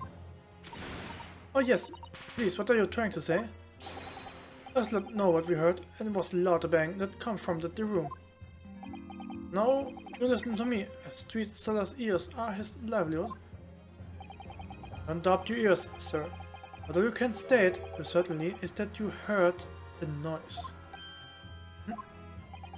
Explain yourself then, Counsel. A noise that sounds like a gunshot would have been made with... Jetzt aber. Take that. Something like this. This culprit could have set off one of this fake gunshot. Good gracious, the very fireworks that are sold by the witness. Now, hold a minute, are you saying I did it? My pretty little firecrackers only make a little pop anyway. See? Not 100 of them together. In a special that you sell for 600 pennies. Sounds like this. The court can now attest. It sounds very much like a gunshot in fact. You are trying to suggest that somebody set one of those fireworks off at the scene? I'm suggesting that somebody knew the defendant was in the room at 5 that day. I thought to implicate him by creating a sound like a gunshot for these peddlers on Fresno Street to hear. Objection. But even the accused himself has testified that he saw no one else in the room at the time. That was a gun or firework. The only person present to cause that bang was Barack 16. One with him. Imagine my firecrackers go pop. See, that's why my people like them. Here for your fingers, young lady. Objection! When during my time here in Britain, I've learned of a very useful invention indeed. Something called a time bomb? Good heavens, a bomb? Yes, a device that allows you to blow up whatever you like, whenever you like. Mr. Naruto, I worry that you unfounded pressing there may lead to yet another international incident. No, wait, it's the whenever you like part that's important. A timed device. Yes, exactly, a timed device. Something of that nature could have been planted at the scene. A device that was able to produce the sound of a gunshot long after the culprit had left. Your extravagant claim will have to be substantiated and with evidence, Counsel. What proof do you have to suggest that in any way that the time device was employed to create the gunshot sound, namely Take that! You are suggesting this kid, you know.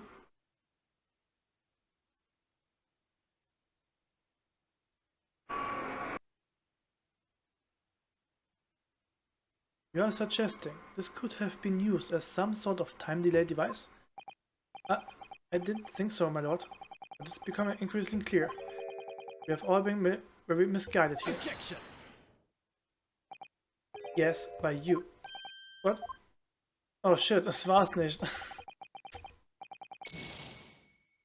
Aber ich dachte, es wird vielleicht an der Uhr befestigt. Oh, ich verliere gerade echt ganz schön viel Leben. Au.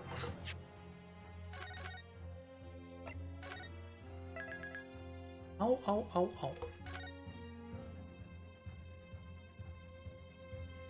Bam. Okay.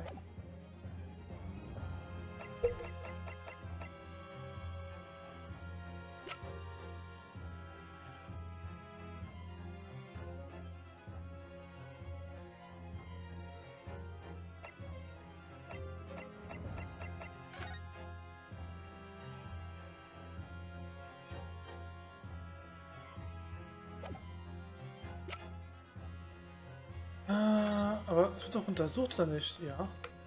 Und vielleicht deswegen, dass die Uhr wurde benutzt. Dachte ich jedenfalls. Der Schuss kam, wie man reingekommen ist. Der Schuss hat er gesagt. Die Kerze. Oh, jo, ja. Das Ding war an der Kerze befestigt. Das war nicht vom Schuss. Das war von diesem Böller. As the court has already discussed, the tip of one of the candles in the scandal room has been blown off. Indeed, because it was struck by the bullet, which presumably passed to the victim. I don't think that's possible, my lord. Not possible? Why? Because of the scorch. There are gunpowder scorch marks clearly visible on the broken candle. There are... Yes, but it's not the case. There was also scorching on the victim around the bullet entry wound? That's right, there was. But that we heard earlier, scorching like that only occurs when the target is at very close range, a matter of centimeters from the gun. Which means that the scorching on the candle can possibly be the result of a gunshot. You are suggesting it came from the fireworks? How can it be, huh? The fact that there is such visible scorching on the candle suggests that the fireworks must have been right next to it. They explode. Or to put it another way, the candle and firecrackers were joined together. Culprits somehow attached the fireworks at the point partway down the candle. So the killer had left the scene. The candle slowly burned down along with the other two. But eventually they ignited the fuse on the firecracker, generating a loud.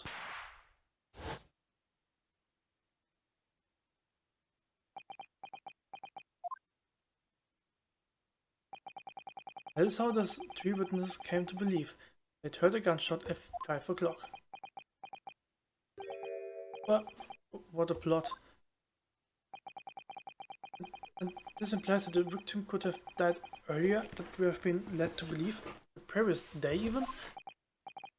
No, just hold your horses. Last look, you saw the victim going into the building, remember? I couldn't forget that flame-colored hair, even if I wanted to. The person you saw entering the building wasn't the victim at all. But there it is. Obviously, anybody can wear a wig. The person that this witness saw entering the building 15 minutes before the incident occurred would easily have been someone else entirely wearing the red hairpiece. Someone else? Do you mean to say it was the same person who contrived the firecracker trick? In other words, Inspector Greggson's killer.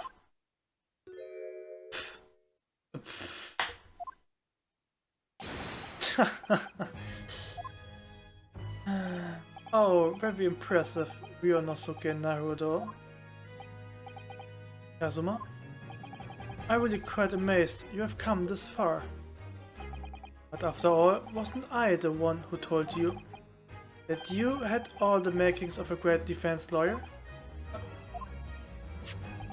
I also noted the lack of time of death in this report, a stark omission. But as far as I'm concerned, our country's justice system leaves a lot to be desired.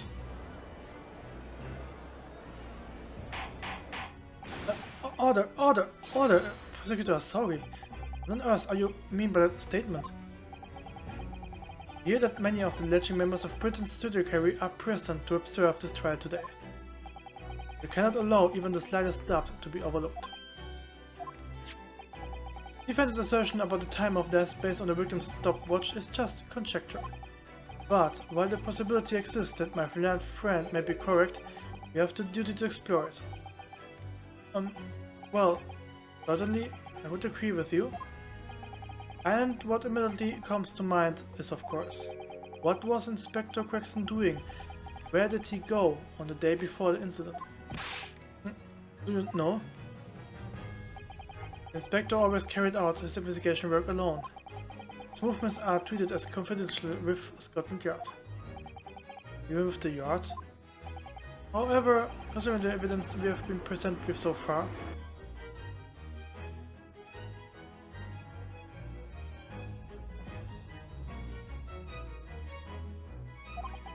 I would say it's fairly apparent what case the man was pursuing, wouldn't you, my learned friend? Do you have a feeling about what case he might have been investigating? Yes, I agree. Surely. My lord, the defense believes it can explain to the court the case that was being investigated by Inspector Gregson at the time of his death. Very well, counsel. Present your argument to the court. What evidence is suggesting of the case being investigated by the inspector on the day prior to the accident? Ja, ich weiß es.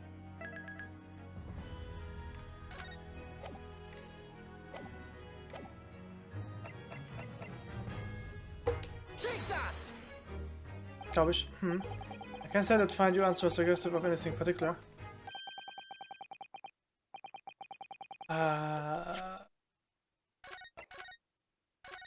Okay. War mein Fall, ich glaube nicht von ihm. Das nicht.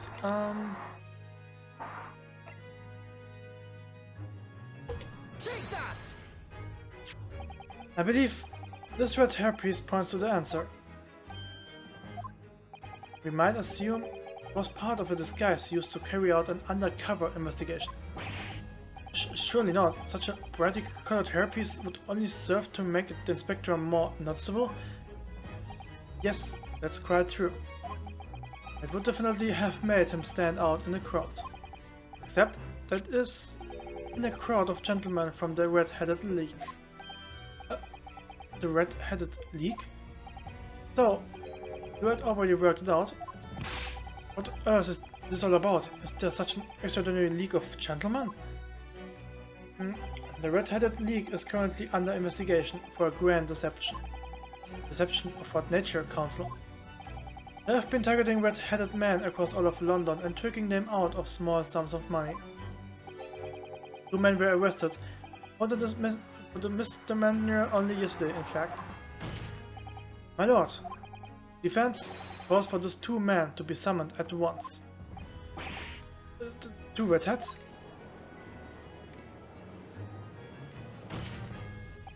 Inspector Gregson clearly infiltrated the Red-Headed League using this hairpiece. Very likely that he had direct contact with these criminals. It is quite possible that such contact led to more serious events. I concur that we cannot in good conscience leave this new avenue unexplored. Well done, Mr. Naruto. Well, it's another possible line of inquiry for us at least. The execution will make immediately arrangements for the charged man to appear. Bring these 2 Red-Headed League conspirators before me, Prosecutor Asogi. At once, my lord. Very good. We will have a 30-minute process. Court is adjourned. Yes. Let's pause.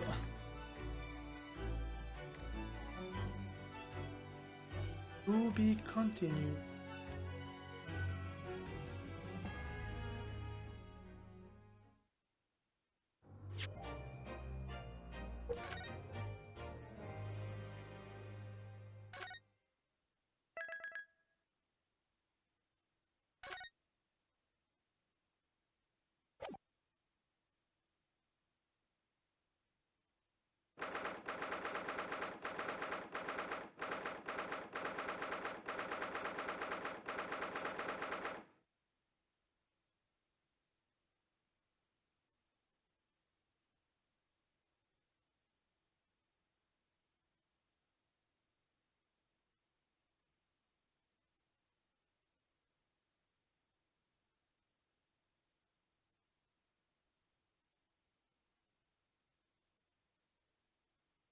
November 12:33 p.m.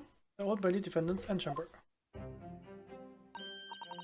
Oh, there you are, Odo. What kept you, my dear fellow? Hello, Mr. Holmes, Gina. You're sure about what you said in there? The boss, you know, actually died the day before. Pretty hard to swallow.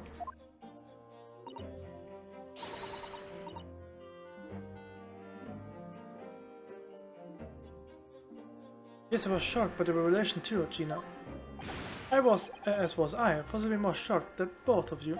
It's not a competition, Mr. Holmes. But I was more shocked than all of you put together. That's the autopsy report in question, is it? Yes, it's strange that there's no time of death noted. Suppose there's a simple explanation, or perhaps it was a deliberate omission. Oh dear, if it was deliberate. Puts me in mind of that last case we worked on in Dr. Scythe. I know. Anyway, it seems that on the day before Lord Van Seeks discovered this body, Dr. Gregson was investigating the Red-Headed League, so perhaps something happened with him?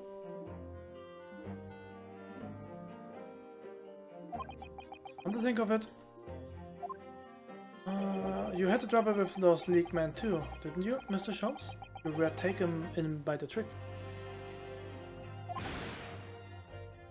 No. Naturally, I wasn't taken in, as you put it. My last sound interested was merely piqued slightly by the rare scent of a £4 income. And that scent masked the underlying scent of deception, I suppose. The criminals in question are the pair we saw being arrested yesterday, aren't they? Mr. Schaum's suite, I mean... That's right, Zeus, and it's on me would dig him in.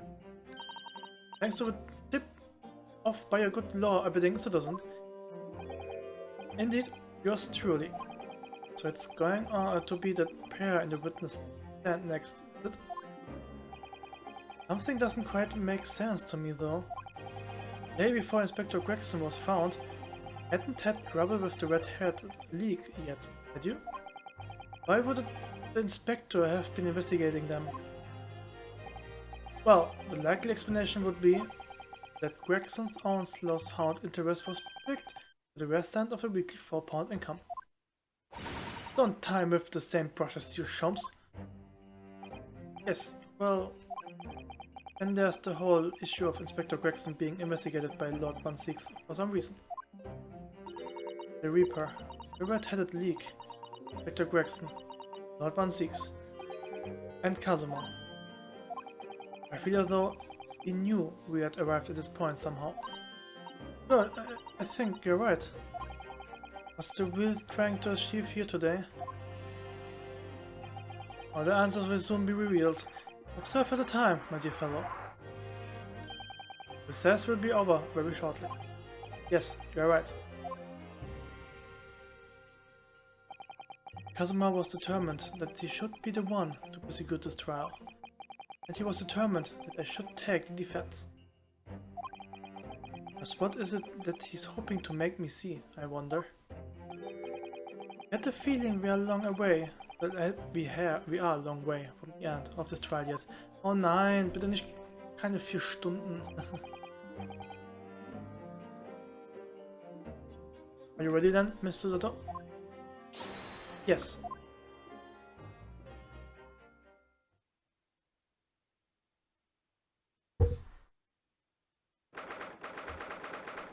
Second November, 1 PM. The Old Bailey courtroom.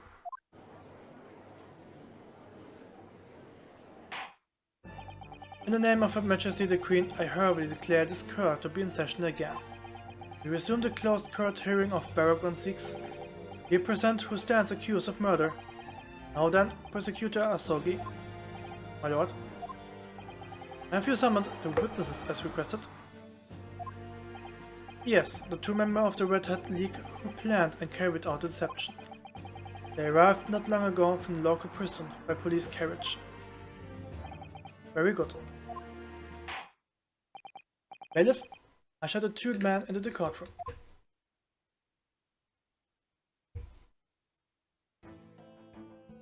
Ah, da steht's.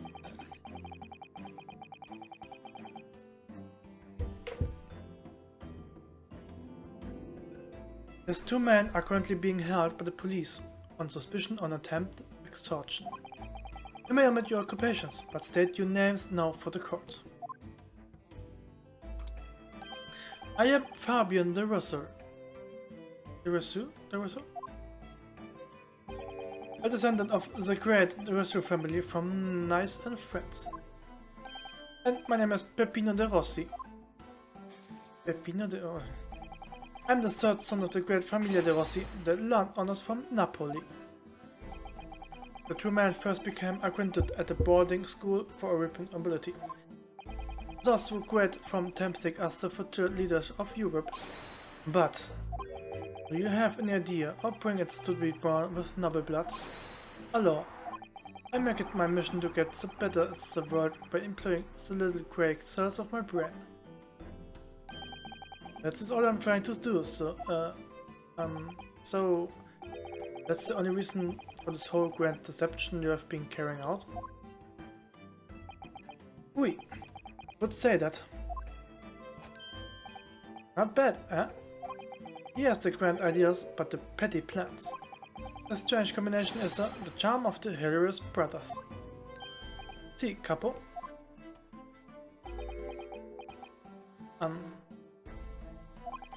Listen to me, Peppino. I have 2 things to say to you. Che, are you about to tell me of your quaint anecdotes, Viva? Firstly, I want you to stop calling me this capo.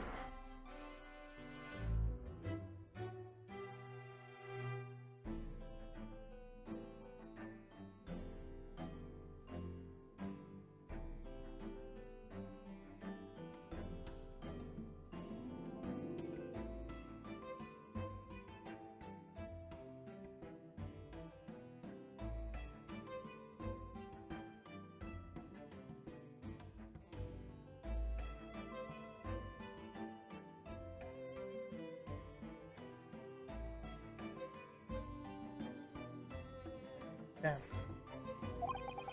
And secondly, we are not the hilarious brothers. This is the serious business.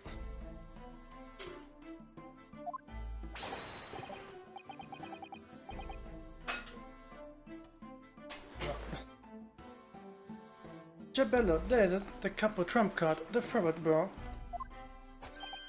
Is it deep, capo, the furrow and the meaning of your words? The court has been led to believe that under the banner of the Red-Headed League, you have conspired to swindle money from unexpected members of the public. Is it true? Ui, circa... Oh, kann's nicht aus, ich kann kein Französisch. What exactly was the nature of this deception by which you plan to defraud? Although, I will explain it. No, capo. Leave it to me. I see we both have the vivid red hair, no? At school, we are teased for this without pity. Capo here, he was many times behind the schoolhouse, crying like the Trevi Fontaine. Oh yes, those dogs, oh one days the world will respect us redheads. Every night he would bury his red in his pillow and Peppino, enough. I will explain the rest. The first step was the newspaper advertisement. 1 week before the plan was put into operation, with the same notice in every paper in London. Yes, we saw that notice. Was this one, I believe, entitled to the Red-Headed League. Oui, I am honored that you have seen it. Stated that the only condition for joining the league is having flame-colored hair, and that if you're satisfied the interview panel and are admitted into the league, you would receive a weekly income of £4. On the day specified, red-headed was gathered in the dwarves at the park, specified in the advertisement, and from each person present, the pair took an application fee of 5 shillings. And with the money to friends, it was a plan and most elegant, none? No, it was most dishonorable. But to be frank, I'm stunned anybody would foolish enough to be taken in by such an obvious trick. Mark was described by one witness as chalked with red-headed fork, like a Costa orange barrow. As the day on which all this men gathered to apply was the day before the victim was discovered. Usually, the two men spoke face to face with every single person present that day. Oui, I have seen more red-eyed people in one day than I will see in the rest of my life. See. And now, every time I see that couple here, I feel sick to my stomach. Anyway, why have we been summoned here today? Sorry. The date for our trial was not until tomorrow, I was told. Naturally, neither of these men have been told any details about this trial.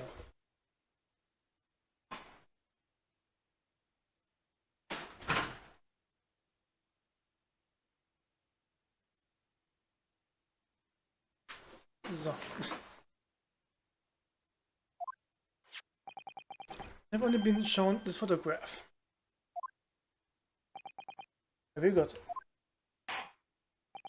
So, Mr. DeRus and Mr. DeRossi, we will now give you formal testimony for the court. Subject of the gentleman pictured in this photograph? Of course, we are always ready to help with the law.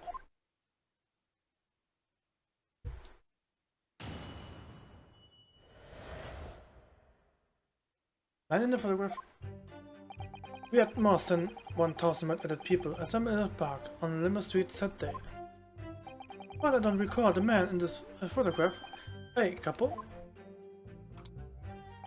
No, I don't remember him. Obviously, he's dead now, but I assure you, he was not in the park. However, this victim is nothing to do with her. You have a lot of answer for Peppino. It's your fault that we got caught in the first place.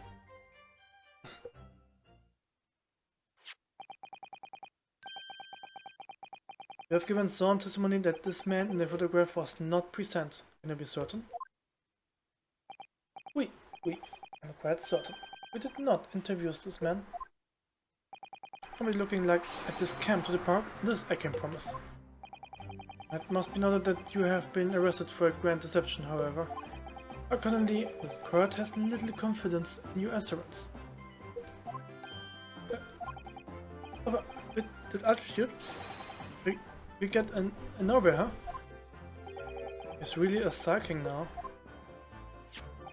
This confidential document was obtained directly from Scotland Yard. It records an entry from the Inspector Guerrero diary dated as the day before the incident. It reads, Lima Street, red-headed leak, undercover. Oh, I have the answer. Maybe there was another similar event in the park in the day in question, yay? That is ridiculous. There is no question that Inspector Gregson was investigating the red-headed leak, which means it's quite possible that's when he was killed. Very well. Defense may proceed with the cross-examination now. Ah, yes, my lord.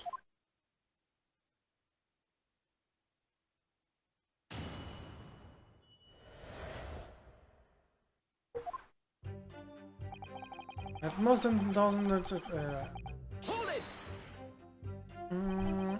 people. It's a very big crowd.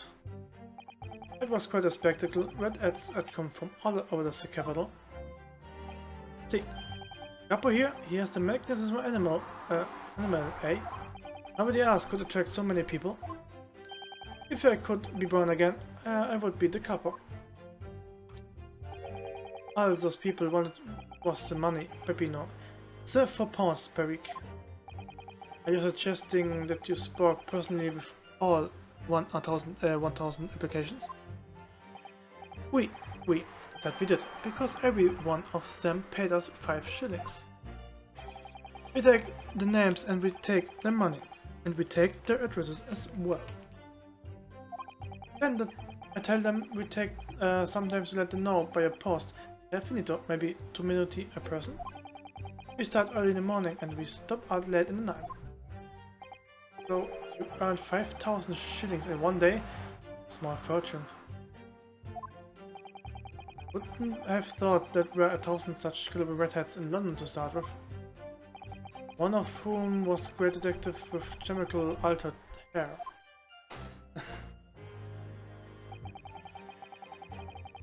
I don't recall the man in his photograph, right? Couple? Doesn't look at all familiar. No, I don't think so, and it's a rig, eh? It was trying to trick us. I don't like the people who are trying to trick the other people. Says the con artist. If between them they interviewed 1,000 people with red hair, it would have been unreasonable to expect them to remember every face. No, senor. I may be small. My memory is very large, never forget a thing. My opinion, I do not think this man was in the park. But he's not going to give the court a definite, it seems. Ah, the capo. Capo. I didn't see a man like this, huh?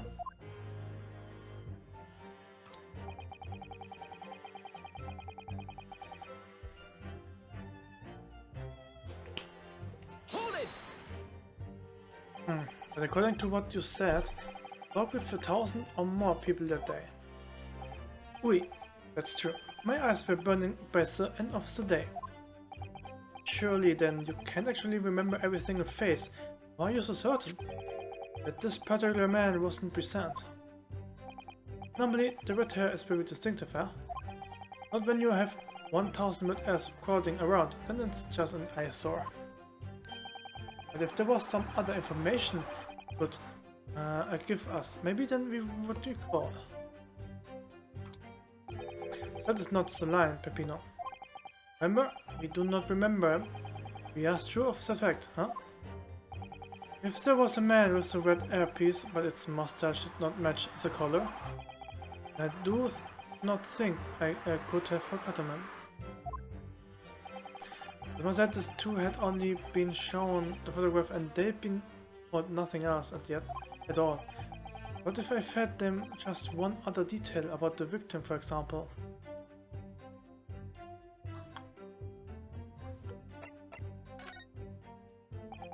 I can certainly appreciate that just knowing the man had red hair would have helped you remember in this situation. But what if I told you that the man was always munching on the packet of fish and chips? Remember a man who was eating instantly? Not really. I was looking only off the heads of the applicants. I wouldn't have noticed a set fish or chips any more than the caviar and smoked salmon. Oh, spaghetti. Me, I loved the spaghetti. Really? I had no idea. Tell him again, what are you said before, Pino? Si, capo. Si, I said it again and again.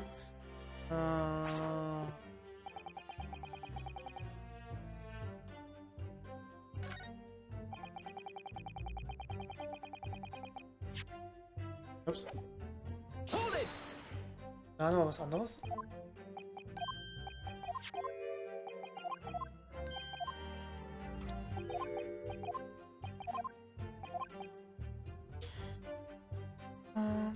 Okay. Profession, his name.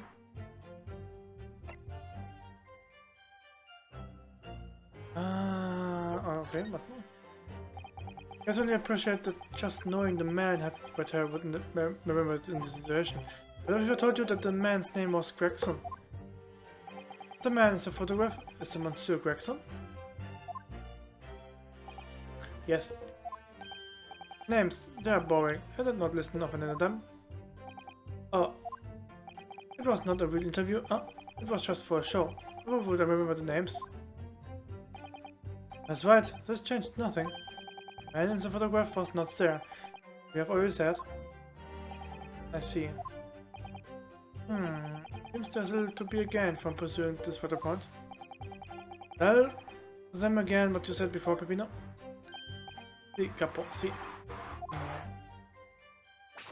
Natürlich das letzte, oder? Hold it! Oh.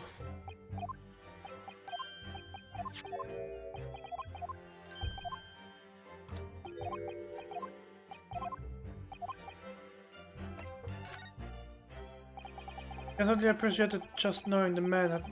das haben wir schon tausendmal. But what if I told you that the man in the red herpes was actually a detective? The man is a photograph? A detective? Yes. It would appear he found your notice in the paper suspicious and decided to investigate. Tick-tock, tick-tock.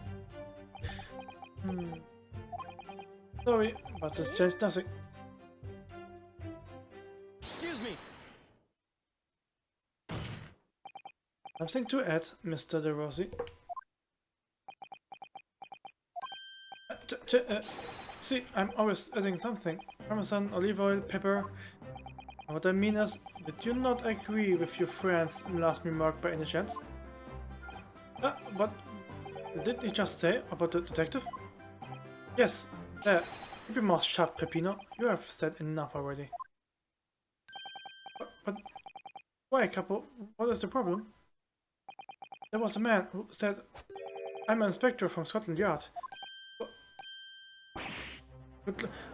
Und er war undercover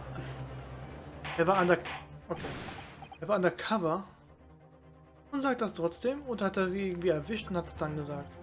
Order, order, order! When this boy facing the testimony witness? It's simple. A man who was at the park said to us there was no such a man. But what are you saying, Capo? Have you forgotten, huh? I forgot nothing. Nobody like this came to the park. Basta, Capo, basta. You beat me at many things, but not two. Memory and the meals. Like I said, when it's time to eat the pasta, no one is faster. But you are inferior to me in every other way, so shut up. Objection!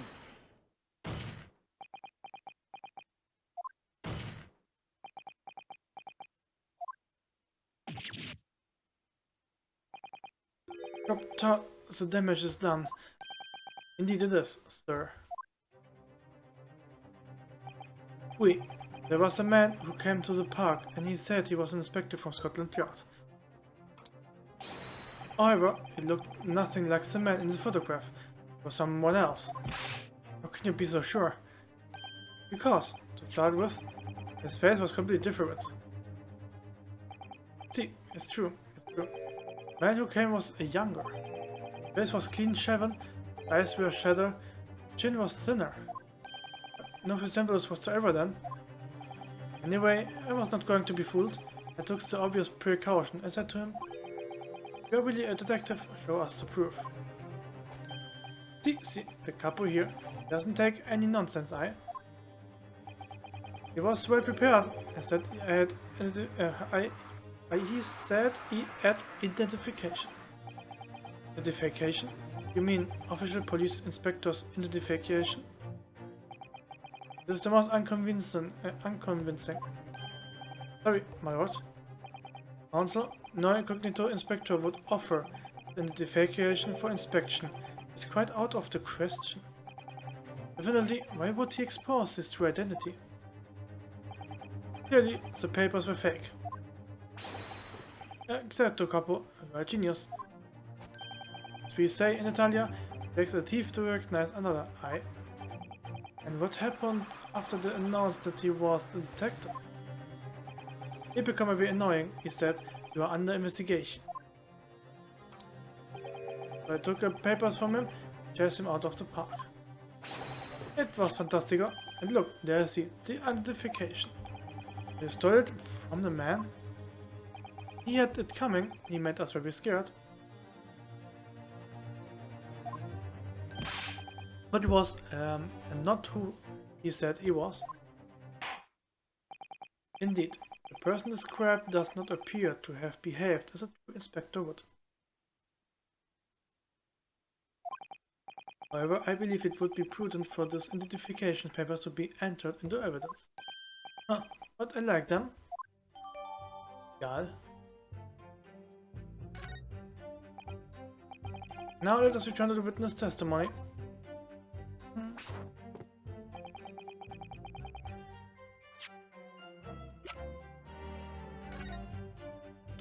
Aufmachen, ne?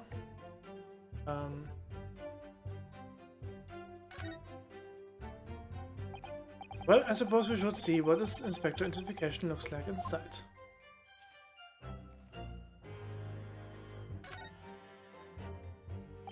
Yes, it definitely looks fake, doesn't it? 997. What? Of interest, what name is given? Or we just something plucked out of the air? It's Tobias Jackson. Wait, what? This Scotia Insignia looks genuine to me. But how? The department identification number details are all correct as well. When have you known those? Do you mean to say? No, it seems incredible, but yes. I think this is a genuine identification book issued by Scotland Yard. But that's unbelievable. It's the real thing after all.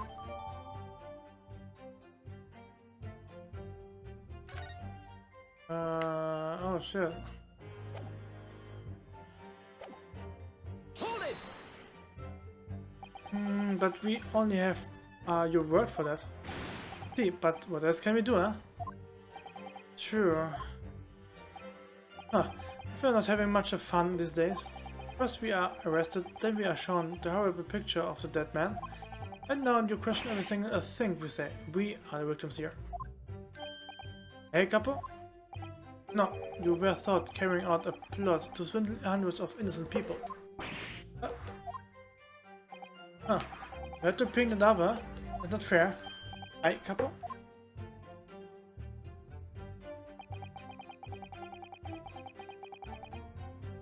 Hold it! What do you mean by that? Couple, you promised not to say "I couple." After we'd taken all the money the day, we shouldn't have left the country. That was my plan. Left the purchasing of the tickets for the ferry, anchored to my company near. But they bought them for the wrong day. Whoops. See, but this is an easy mistake I had to make. The first is 35. I have no sympathy for you. First is 34. We were doing all day late for the boat because of your stupidity. It's only because of this the cold red-headed detective thought us. Couple, you know what I think. The work of God. The holy punishment, eh? Pepino for the last time. Not only punishment. This is all your fault. Don't blame God for your unholy mistakes. Making me sick. Anger. Ah, maybe I make a mistake. Time to eat it faster. No one is faster. And I've seen the evidence. They haven't told us much we didn't already know. What do you think, Mr. Naruto? Well, if it was in the inspector's diary, it seems likely that he must have gone to Limbo Street that day. Yet, these two both claim they didn't see him. I have to say, they don't appear to be telling lies. Well, they're experts in deception, don't forget. Unimplausible is their specialty. They may be lying simply to avoid being implicated in this case as well. Surely, if they were truly experts in deception, it wouldn't have been thought. Well, yes, you do have a point there. Seems to me like we need more information. Definitely.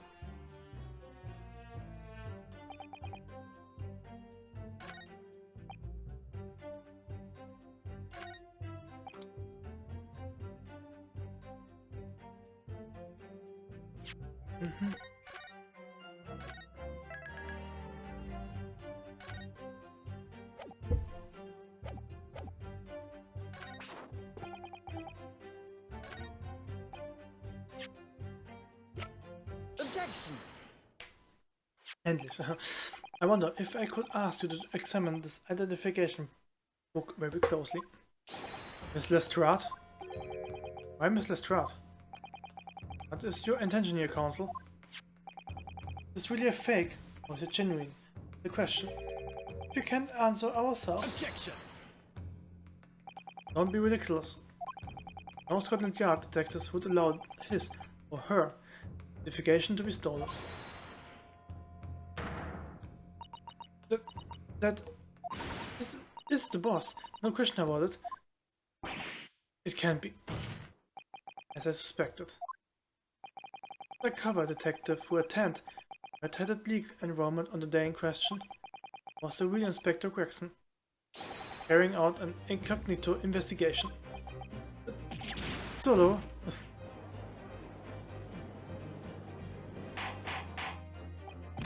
Order! What if the boss had his identification stolen? He would have reported this straight away. I mean, he was always at me about it. If I lost someone, report it at once, he would say. Would it be then that the inspector was physically unable to report it? Physically? What are you saying? Unable to... You're not suggesting... Yes, it's quite impossible that he was killed before he had the chance to report his identification stolen. No.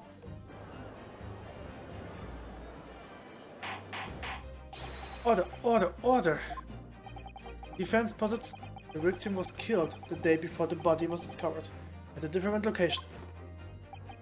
Do you two have anything to say about that?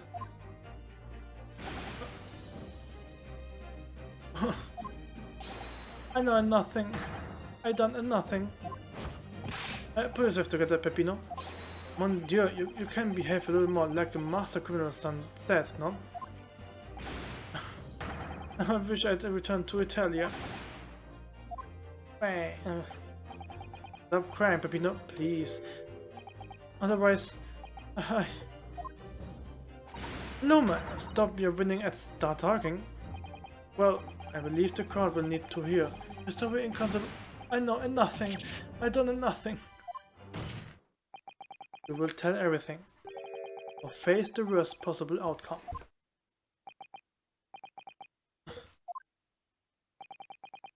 You will dry your eyes and testify again. That's it then. Oh wow. About his identification papers and the precise circumstances under which you came by them. Wait. For crying out loud. Wait.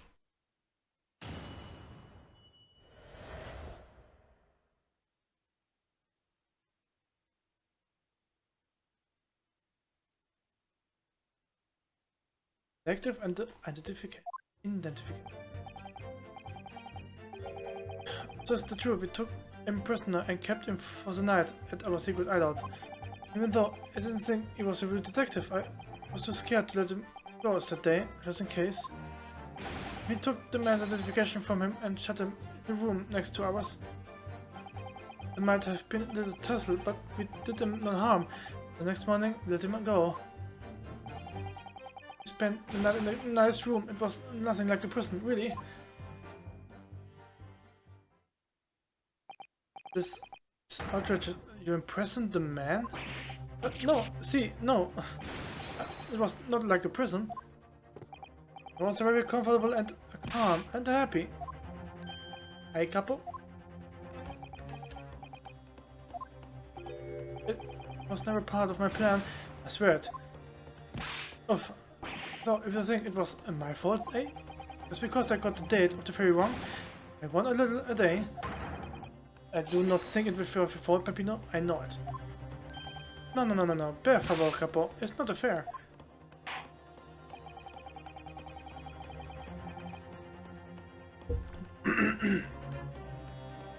I have plenty of time, but grabbing back into prison, gentlemen. I don't believe this.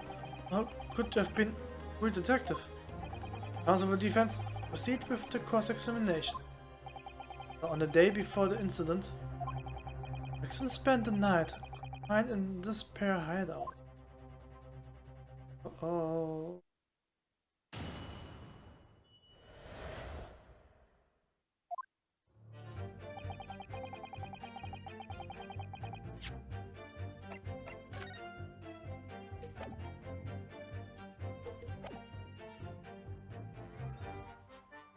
Hold it!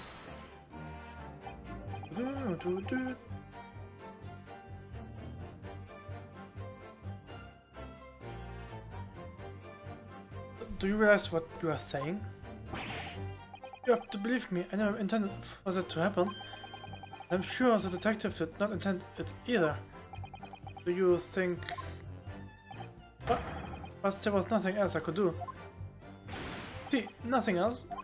It was at first a crime for the couple. It was at the end of his threats.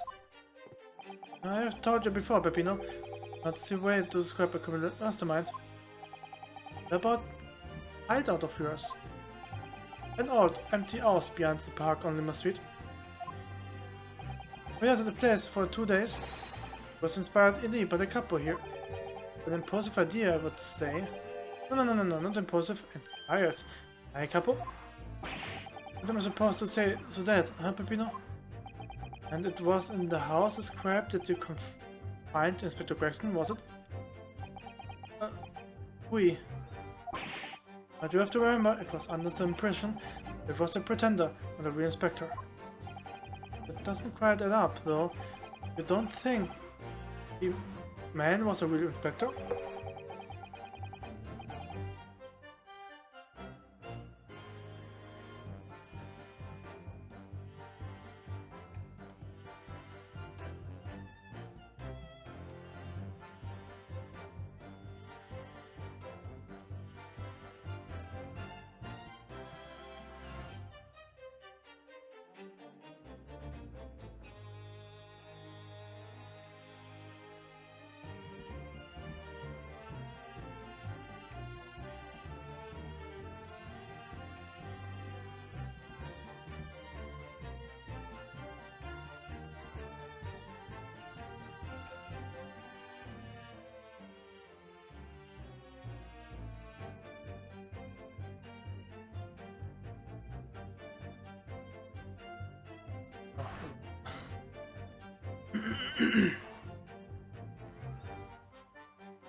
There would have been no reason to take him prisoner, would there?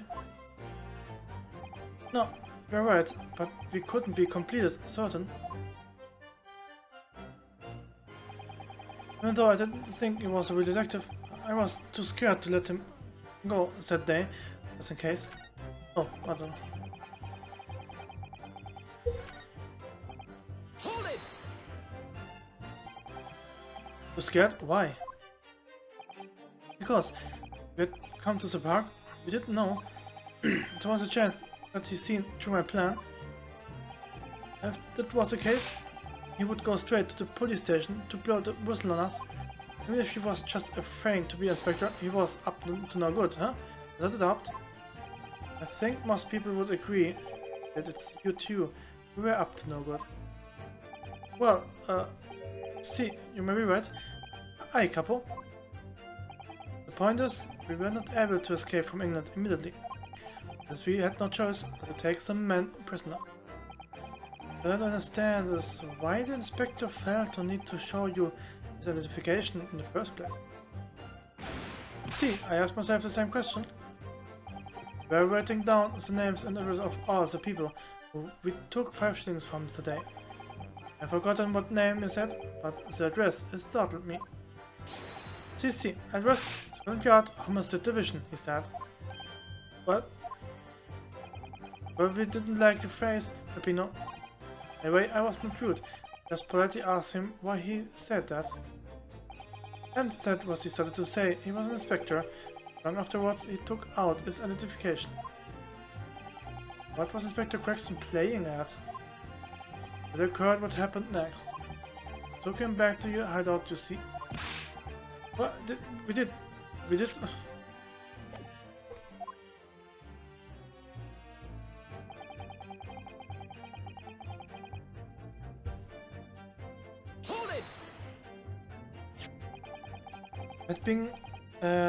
That being this identification book here, correct? See, that is the one. What made you believe that it was a forgery? Never seen a real one, of course. He was so suspicious, this man. However, I was thinking it must be falso, couple. We distrusted Peppino instead. We were convinced it was not genuine. And so together, the hilarious brothers we took at a man captive. What we did was shove him inside a locked room. Then we made preparations to transport all of the money. For a penny, in for a pound. Might have been a little tussle, but we did no harm, and so next morning we let him go. Oh, wieder übersprungen.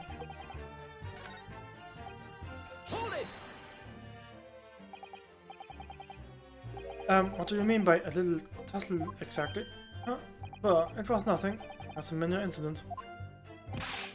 The first inspector, he was a real piece of work, couple.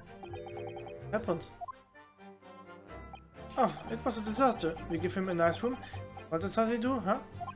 In the middle of the night, he tries to escape through the ventilator. Can you blame him? We chased him, sure, and we sought him again. Can you blame us? Wait, you didn't shoot the man in your haste, did you? So what do you think we are? Of course not.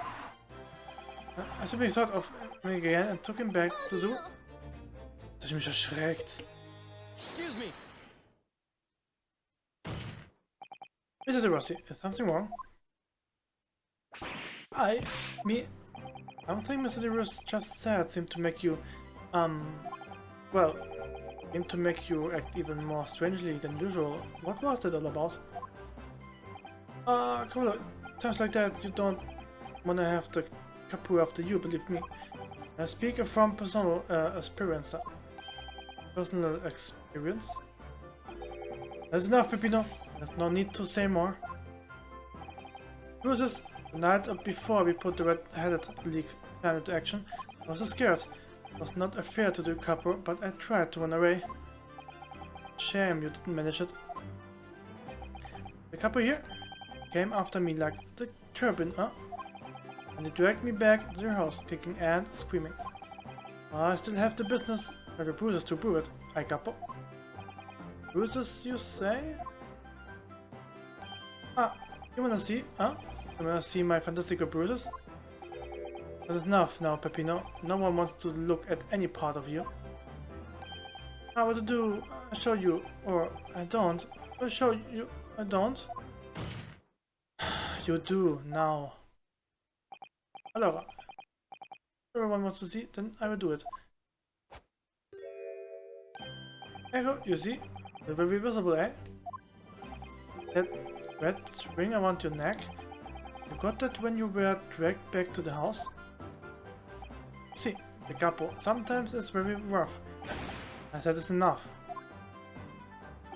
Happy in your neck, nothing to do with what we are talking about here. I have my word. Yes. What is your opinion, Council? What is red ring around Mr. Rossi's neck? I wonder, does it matter? Yeah. Mr. Rossi, I'm going to have to ask you. Demand your testimony with details about the mark on your neck. Hi, Capo. You see? Everyone is interested in what I say, huh? Very well. I will amend your testimony as requested, Mr. De Rossi. CC, we want to know. He tried to escape, but the couple put a collar on him and dragged him back, like what he did to me, see? Ich glaube, das stimmt.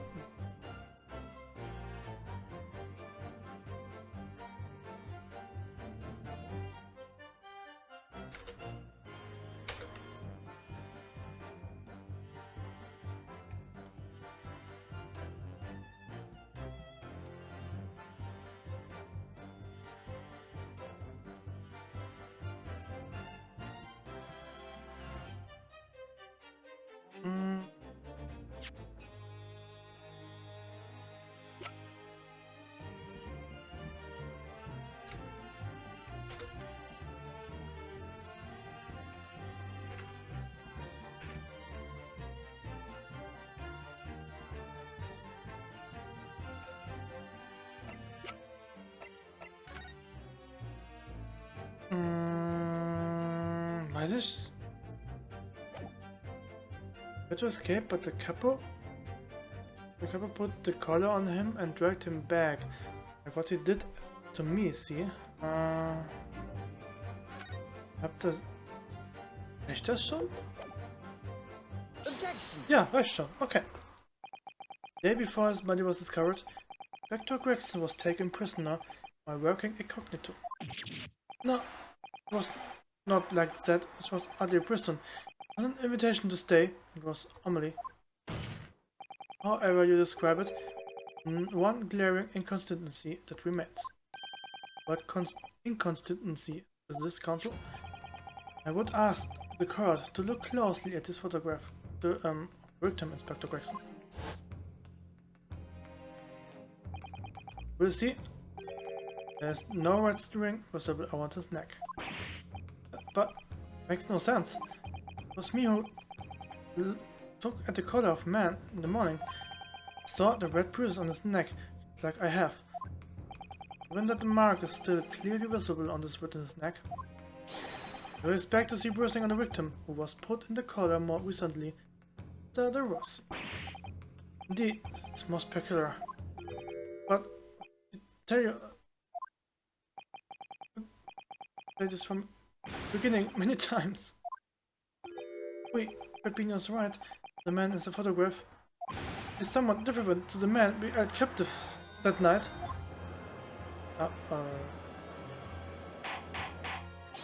Order. It would appear on the day before the incident. A man who visited the park on Lima Street, posing as an incognito inspector.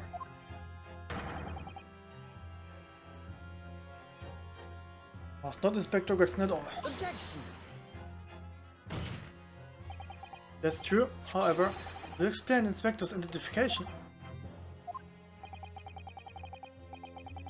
It's a genuine identification book issued by Scotland Yard. It's inconceivable that someone could have stolen such an important item from the inspector. The prosecution made that assertion itself. And we also know the inspector had made a note about the red-haired leak in his diary for that day.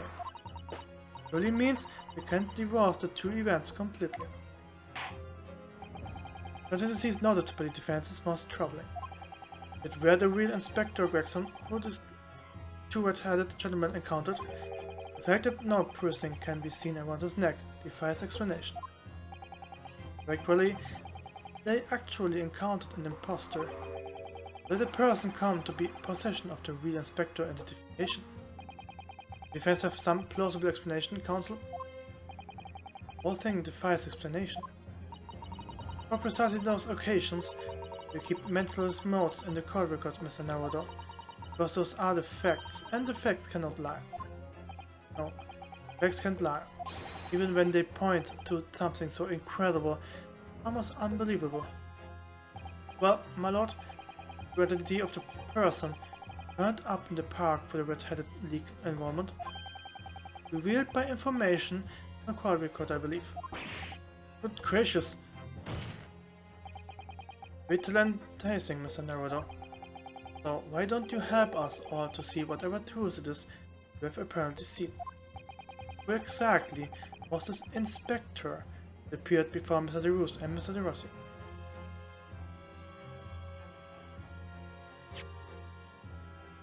Wir haben das schon geklärt, es war jemand anderes. Aber wie?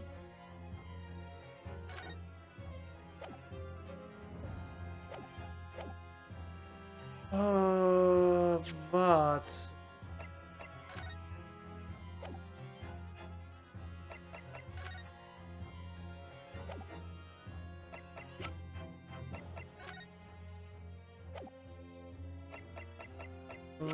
Was?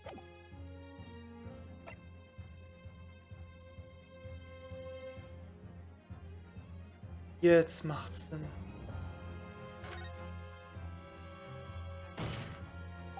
So it seems incredible, I admit. Undeniable facts point to only one thing. Since no brushing can be seen on the victim's neck, the person who these two red-headed men took prisoner that day cannot have been Inspector Gregson. In other words, the whole argument up to now has been a waste of time. Objection! On the contrary, I haven't finished. What? There's no bruising on the victim's neck. Question immediately posed next. Who exactly was this man in the park on Lima Street found by the carrying Inspector Gregson identification? See, that's right. We tell the same story every time. Whoever this man was, the couple dragged him from a pillar to a post with the dog collar. Yeah, Peppino was not so hard as to say. Well, who was it, first Inspector? Who was he? Clearly, the defense has an idea about that. What the true identity of the man who impersonated that night? I must ask the counsel for the defense to liberate Hope's taste. Who did the witness encounter in the park, posing as Inspector Gregson?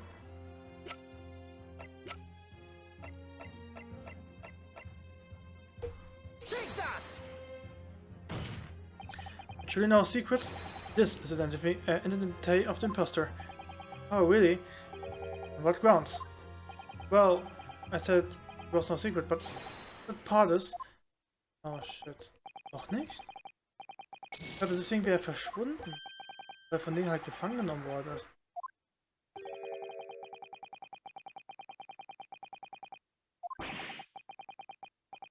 Das ist komisch.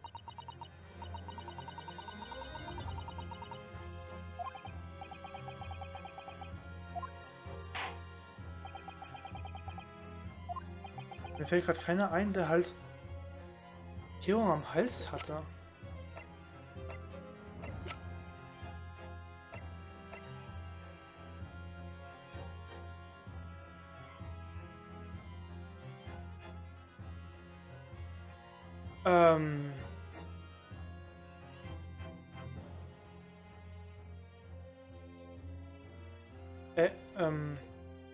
Take that! Isn't that one of the witnesses who was in a stand in the Westbury courtroom earlier today? The nameless man, only occupation appears to be peddling hearsay to passers-by. Objection! What on earth would you street seller be doing with a police inspector identification papers? Witnesses, is this the man or not? What is apparent to his lip? see, this man is not for the red-headed lake, yeah? He's looking for the twisted lip log, no? Perhaps rather than making such a rash claim next time, you should bite your lip instead. It seems improbable, yes, but one undeniable fact remains. His testimony earlier, there's something around the man's neck. A red ring of bruising. What? Defense demands the gossip brought back to the stand. Order! Bring the affirmative witness back into the courtroom. Immediately.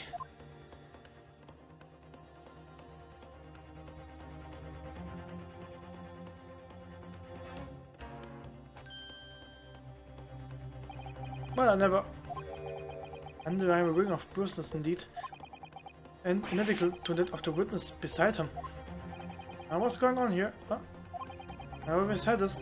Me, it's the birthmark, isn't it? Birthmark, you say? I assume the reason you have been recalled to the stand has been explained to you. What about an inspector again? I'm telling you, you've got it all wrong, as usual. You're denying all knowledge of it.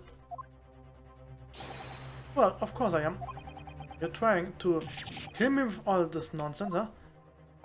Well, at least you have more stories to battle back on Fresno Street, won't you? Now, we are going to need you to testify again. And you, Mr. De Rousseau, Mr. De Rousseau and Mr. De Rossi, I should will cooperate, won't you? Do we have any choice? We are big trouble, eh, couple? Well, enough territory chatter. Proceed with the testimony.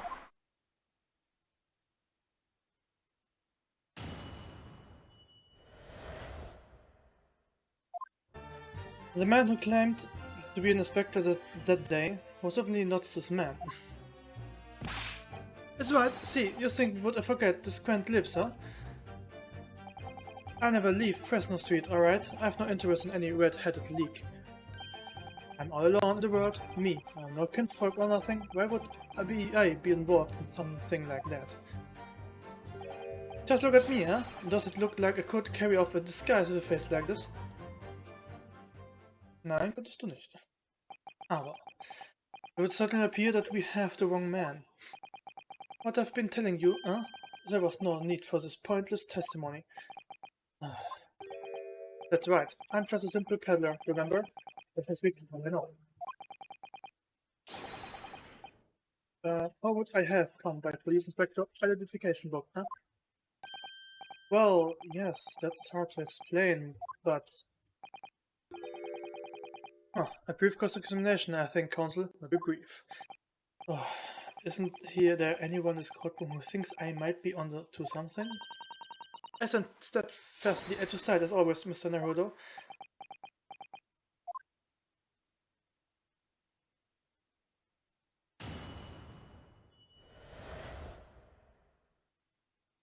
Victor and identification revisited.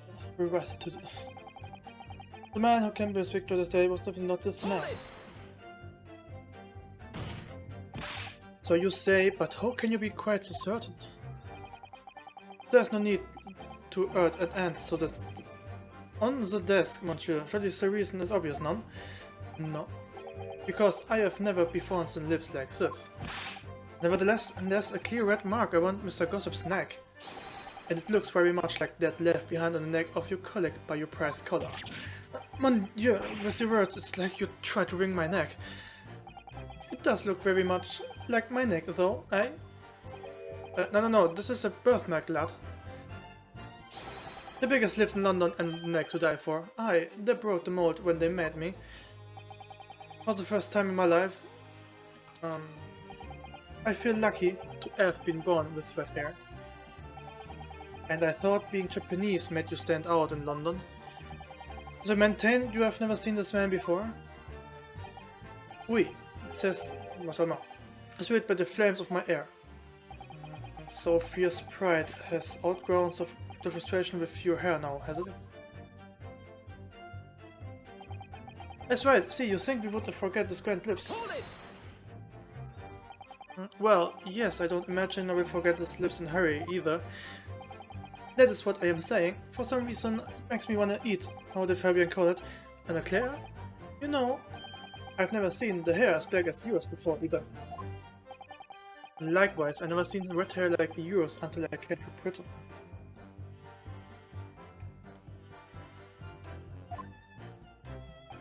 See, maybe maybe it's a national trait, huh? Maybe other people from this immense country have the Grand Loops? No, lad, I was born right here in Fresno Street, and I've never left. That's a problem, see? So you definitely didn't go to the park on Limmer Street that day, Mr. Gossip? Now, how many times do you want me to say it, huh? Never leave Fresno Street. Hold it! So, you heard of the red-headed league, had you? You don't get a name like Gossip for nothing, huh? It's my business to know what's going on in town. So I did test the exhibit to a fair few redheads that came past me. As between us, I even got Sandwich to cook up for it. Well, he does have a very red nose, if that counts. Who knows? But as you can see, my own hair has not got a hint of red in it. And in any case, Fresno Street's my patch. You won't catch my standing off to some other part of the town? No, sir, not likely. Oh. Excuse me. Mr. de Rousseau. Rousseau? Oui, can I help you? Did Mr. Gossip's words just now lead you to remember something relevant, perhaps? It was the other day when I was looking for a place near the park, a small house or something. To be the headquarters of your red-headed league, yes? I visited an housing agent on Limmer Street and there I saw him. This man was paying money to the agent. What? Mr. Gossip with an housing agent? Oui, he had some kind of contract in this and they were clearly discussing terms. No, you're mistaken, chum. I never left Fresno Street, like I said before. You've mistaken me for someone else, someone with the same face. No, the couple is right, I remember it too. He was paying the man with the banknotes. With notes? Like I said, that wasn't me. I was curious why this man with the dirty clothes had so much money. So I looked at the name on the papers. And what name was written? Mr. Gossip? No. There's a man, he lies. He tells you that he has no name. But in fact, his name is Huge Boon, huh? It's better than Mr. Gossip, I think. See? No!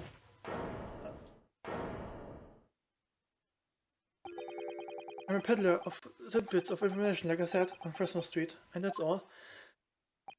I don't much like folk talking about my personal life. Indeed. And it's not the intention of the court to invade the privacy of witnesses. Very well, I shall respect your wishes, sir. The aforementioned name shall be redacted from all court records of the trial, assuming no objections. I'm sorry, my lord, but the defense does object. Because the name just mentioned has a very deep significance to this case. Good gracious, do you similarly object, Prosecutor Asogi? It happens, my lord. That particular name has already been mentioned during today's proceedings. Well, I never... in what capacity? Huge Boon, the name of the leaseholder of the room. Let me put this very simply. The victim's body was discovered in your rented room. I suggest, sir, that you start talking. Well, alright. I suppose that might be the case. So your real name is Huge Boon? Well, just between us, I don't like to blow me on trumpet, but there's no finer peddler of tidbits in town. So I happen to be able to afford to grab a little room in the falling down backstreet townhouse. You do? And once every 6 months, I go and pay the rent to the agent on Limmer Street. I remember now.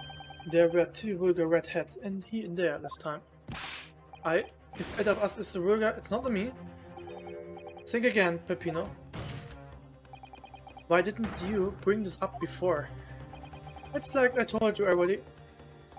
I don't like talking about my personal life. I'm a typical peddler as far as everyone else is concerned. No fuss. You will update your testimony to include this most surprising revelation, Mr. Boone. If I must. The leaseholder Scotland Yard has been looking for since the body was discovered. It has been here under our noses all along. I went to the room where that fella was found. It's true, and for the difference it makes.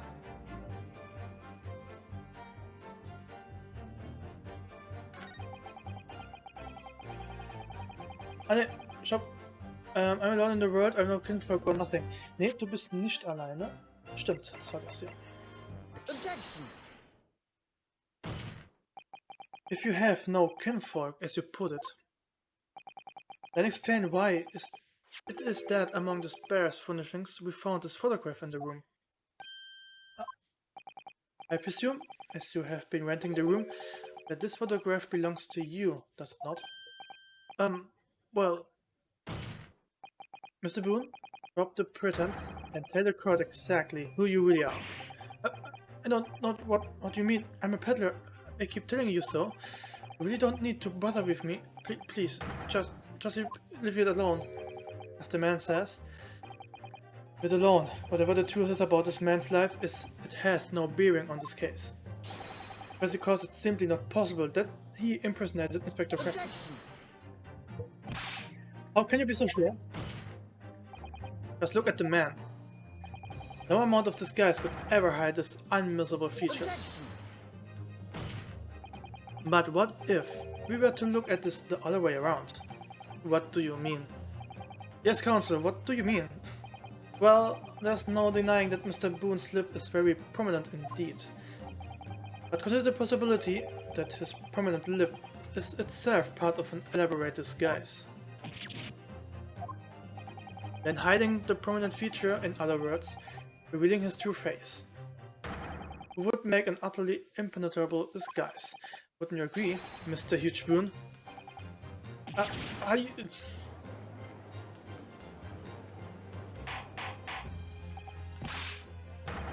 Good witness, are you still hiding the truth from this court? If that's a disguise, then underneath it, his true identity must be... Yes, that's right. There's really only one person he could really be. My lord, the defense believes it can reveal Mr. Boone's true identity to the court. No, please, no. Very well then, Counsel. What is the true identity of this peddler who goes simply by the name of Gossip on the street? Take that! Your real name is actually Mr. Virgil, isn't it? Mr. Daley Virgil. You don't recall the name, Counsel. Who is this Mr. Virgil?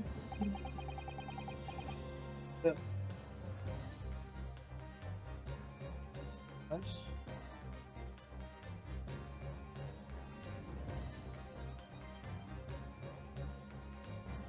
Hat man nicht gerade gehört.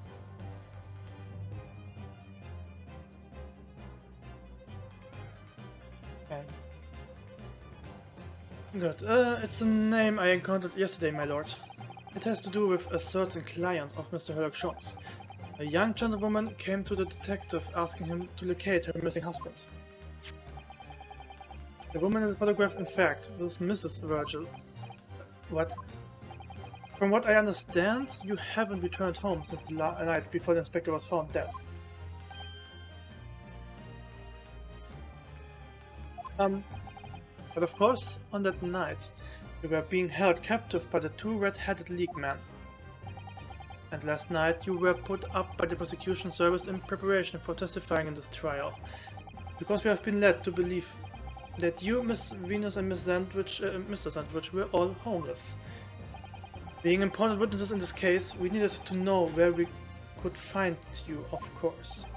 And that explains why you have not only been unable to return home, but also unable to contact your wife, who's been beside herself with worry waiting for you at the Virgil residence. No, just hold on a minute. What I'm talking about? Really? It's a simple enough matter to confirm my suspicions. All we have to do is pull off that disguise. No, please. Bailiff, bring a soap, a sponge, and a wash bowl at once. Mr. Rose and Mr. De Rossi, you will restrain the witness. Oui, my lord. Si, my lord. No, what? No, stop. Get off. No, and...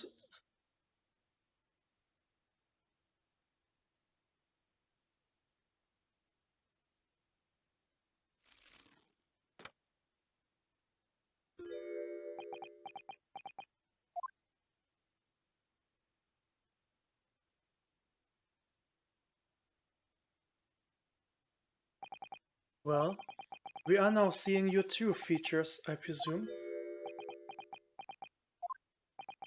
Lift your head, sir, so the court can see your face.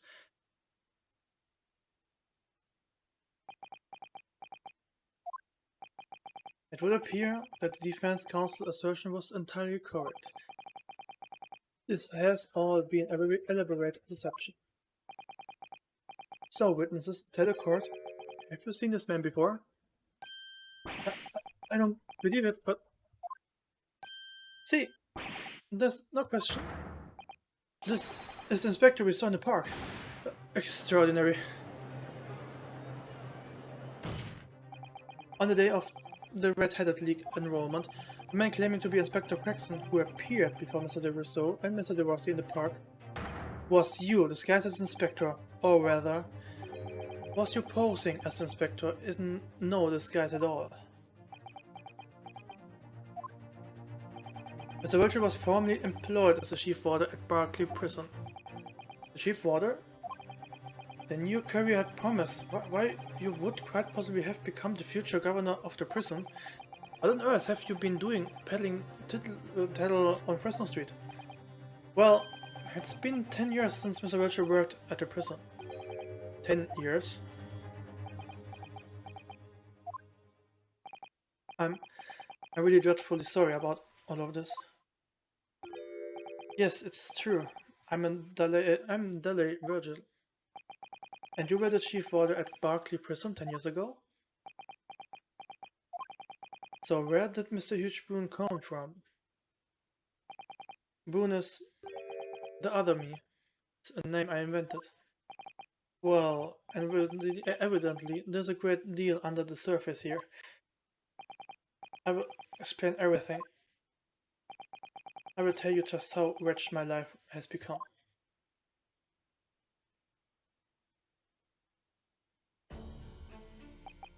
As you said, it was 10 years ago now that my employment as Berkeley chief warder came to an end. Having left the prison service, I searched for some new occupation to earn a wage.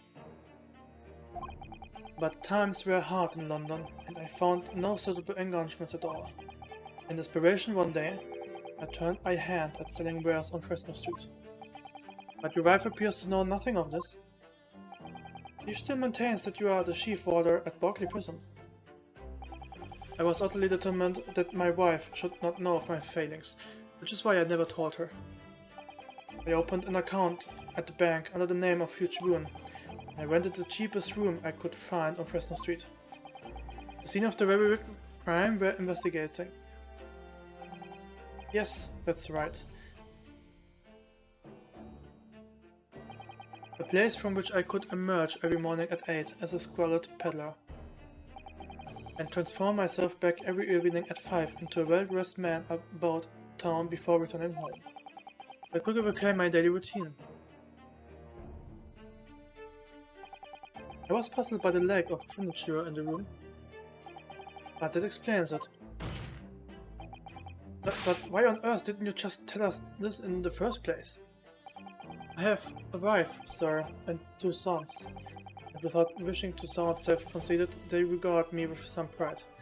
I couldn't bring myself to disappoint them. So instead you decided to conceal your occupation from them? Yes.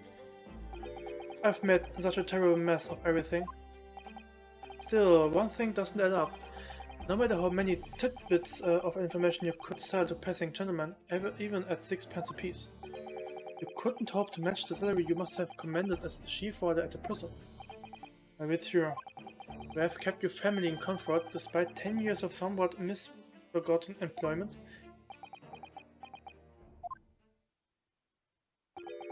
That was all thanks to Inspector Gregson. What? Inspector Gregson? What on earth?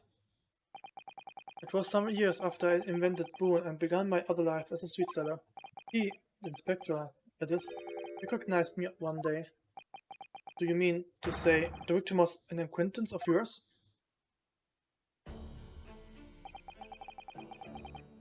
I knew him from my time working at the prison. When he saw what I'd become, he was deeply troubled for me and my family, and from that day forward, he visited me on Fresno Street with increasing regularity. Then one day, he asked me if I could carry out a secret assignment for him. Secret? What was it? I was to impersonate the inspector. What? Impersonate him?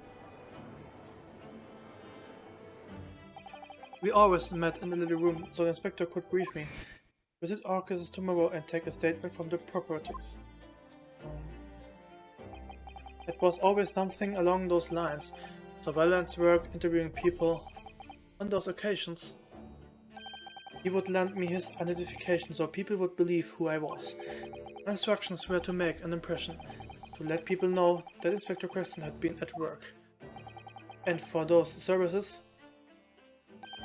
he compensated me financially. A Scotland Yard inspector willingly relinquishes an identification into your care with intent to deceive? That, as I'm sure I need not point out, is a very serious criminal offense. But why? What was the point of you impersonating him? I truthfully do not know. All I can say is that the inspector warned me on numerous occasions. Now remember, Virgil, I need to use solemn words. You don't blab about this to anyone, alright? Ever. Even if I end up a croaker.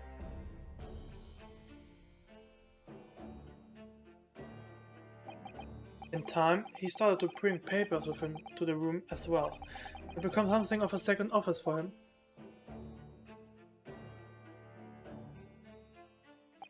So, in fact, the person who declared himself to be Inspector Gregson at the park on Lima Street was really... Yes, it was me, acting on the inspector's orders. As usual, I removed my Boone disguise, and then went uninstructed to the park armed with the inspector's identification book. It never occurred to me that the bruise on my neck might give me away.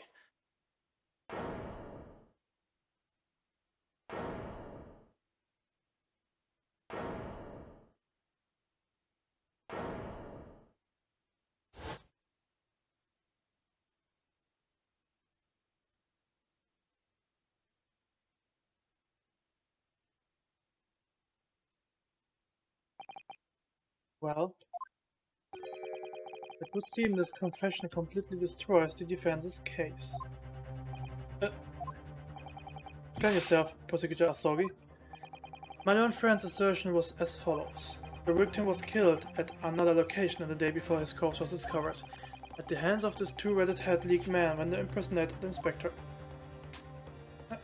But no, that can't be. After all, it wasn't the inspector who went to the park that day, it was me. Oh goodness.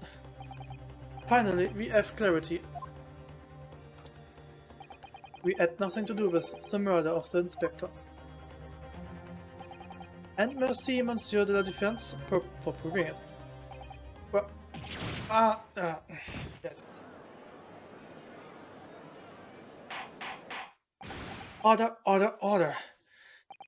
Indeed, it would appear that we have reached a de facto conclusion of sorts. This witness has no involvement in the murder of the victim, as proven somewhat ironically by the defense.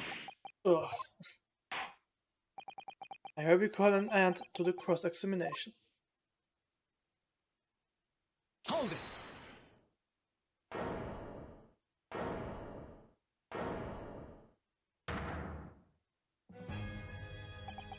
Pardon me, my lord, but with your permission, I would like to pose one further question to the witness. Kazuma? What question, counsel? It concerns the events of 10 years ago. I believe you would have been present at a very significant execution that was carried out at the time. 10 years ago? Execution of the professor? Genshin Asori. I want to know exactly what your involvement was.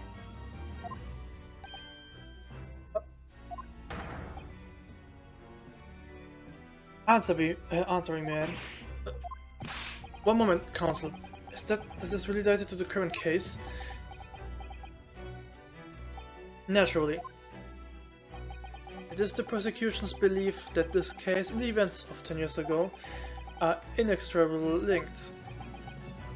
Huh, does the defense concur, counsel? Kazuma? You are not yourself. You are not as calm and collected as usual. Poor Kazuma-sama, no wonder he is acting this way.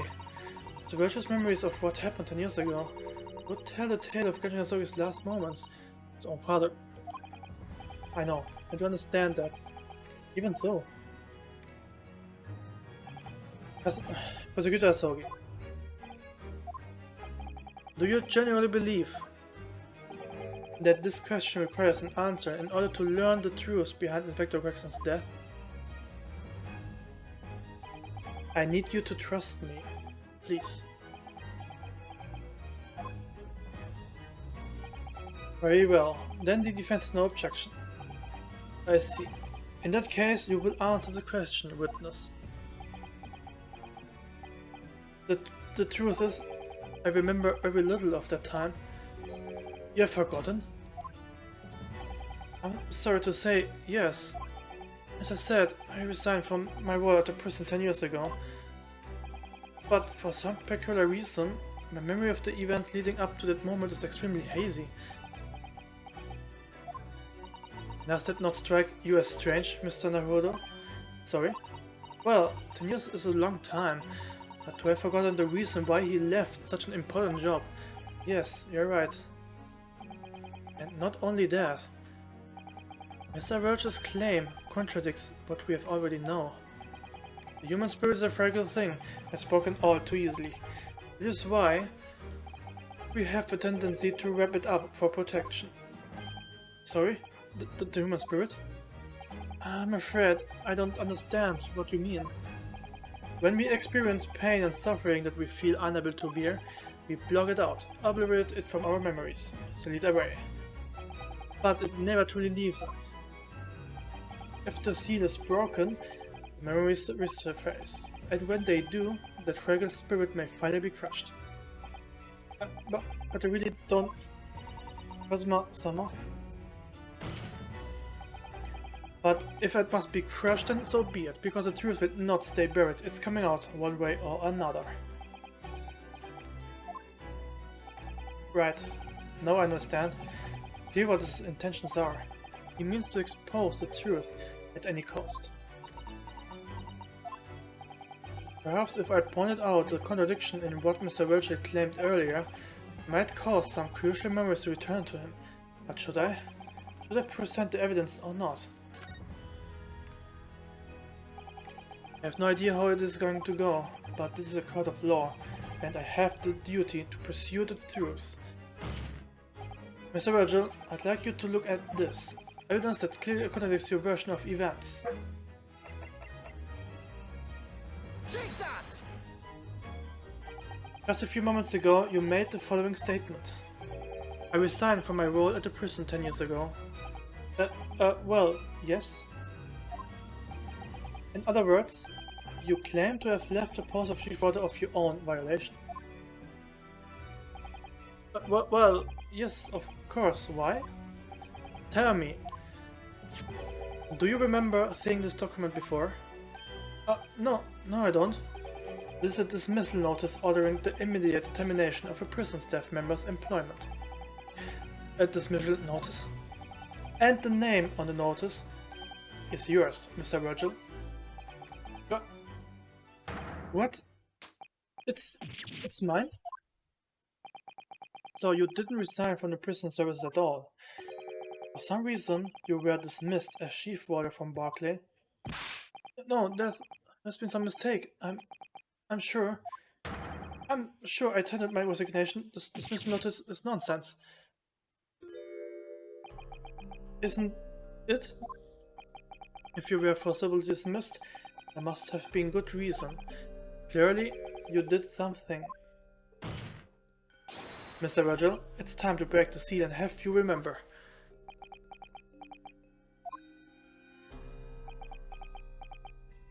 According to the few remaining records, the final execution that you supervised was on 17th June, 10 years ago. And on that day, something very serious took place at Barclay Prison. The 17th of June? Was that the professor's execution? Professor? As you were the chief warder at the time, it stands to reason that you would have been present throughout the proceedings. It does sound familiar. And yet, the execution never took place. The convict ostensibly executed earlier today later re-emerged from his grave. The convict came back to life? In the cemetery in the middle of the night, there was a witness. However, the witness claims that the moment after he saw the convict clambering out of his grave, a gunshot rang out from him over his shoulder.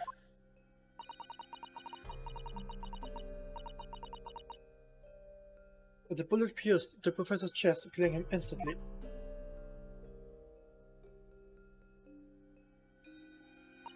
Those may have been the professor's actual last moments. Yes. Seeing as you were in charge of overseeing executions at the time, you must know the truth about what really happened. It's in your head, somewhere deep down.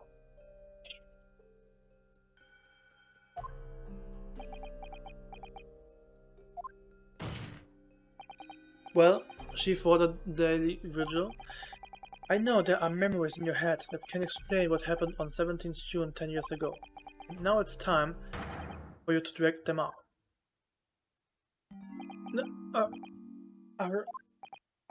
Mr. Virgil?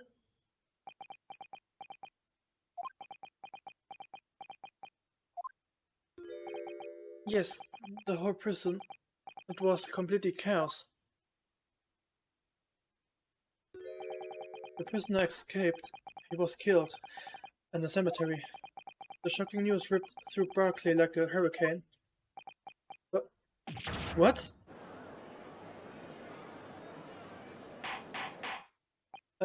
Order! Do you mean to say, Mr. Virgil, that your memories of the time have returned? My head, it's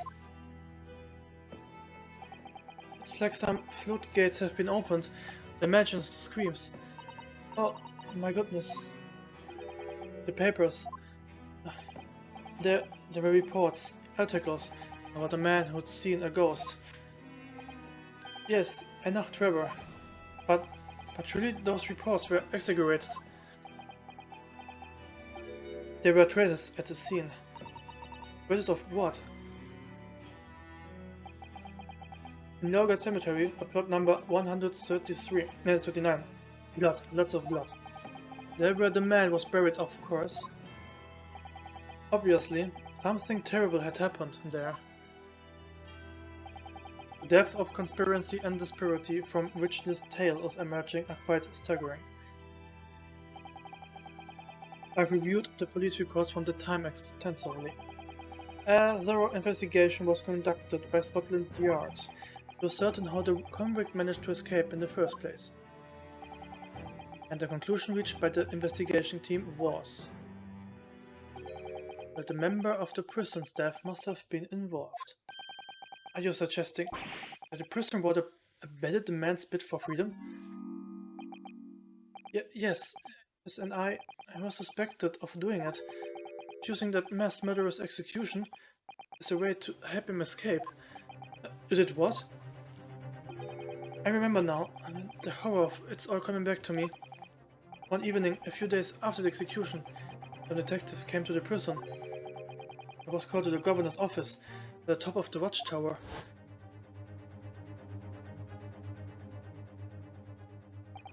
I'm sorry, Diley. This is a serious business, but I cannot help you now. As chief warden, you were responsible for overseeing the execution before. Well, it seems the fellas at Scotland Yard want to have a few wee words with you about it. You'd better pack your things, laddie. You're to attend in person. As soon as he told me that, my mind just went completely blank. And the next thing I knew, the professor, the most hated killer in our country's history. And I let him escape. I'm finished. My life is over. Ah!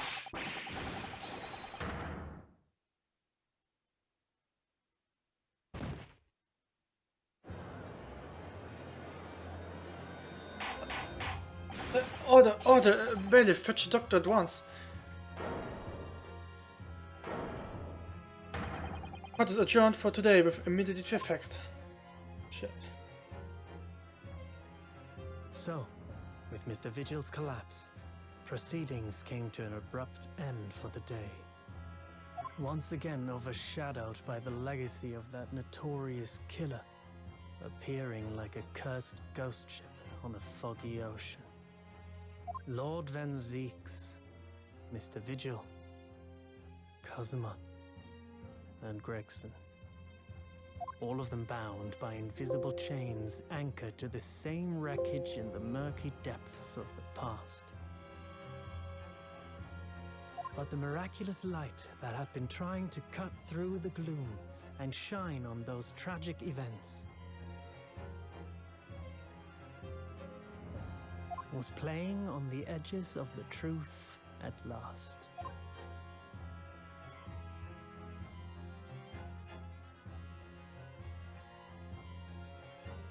To be continued.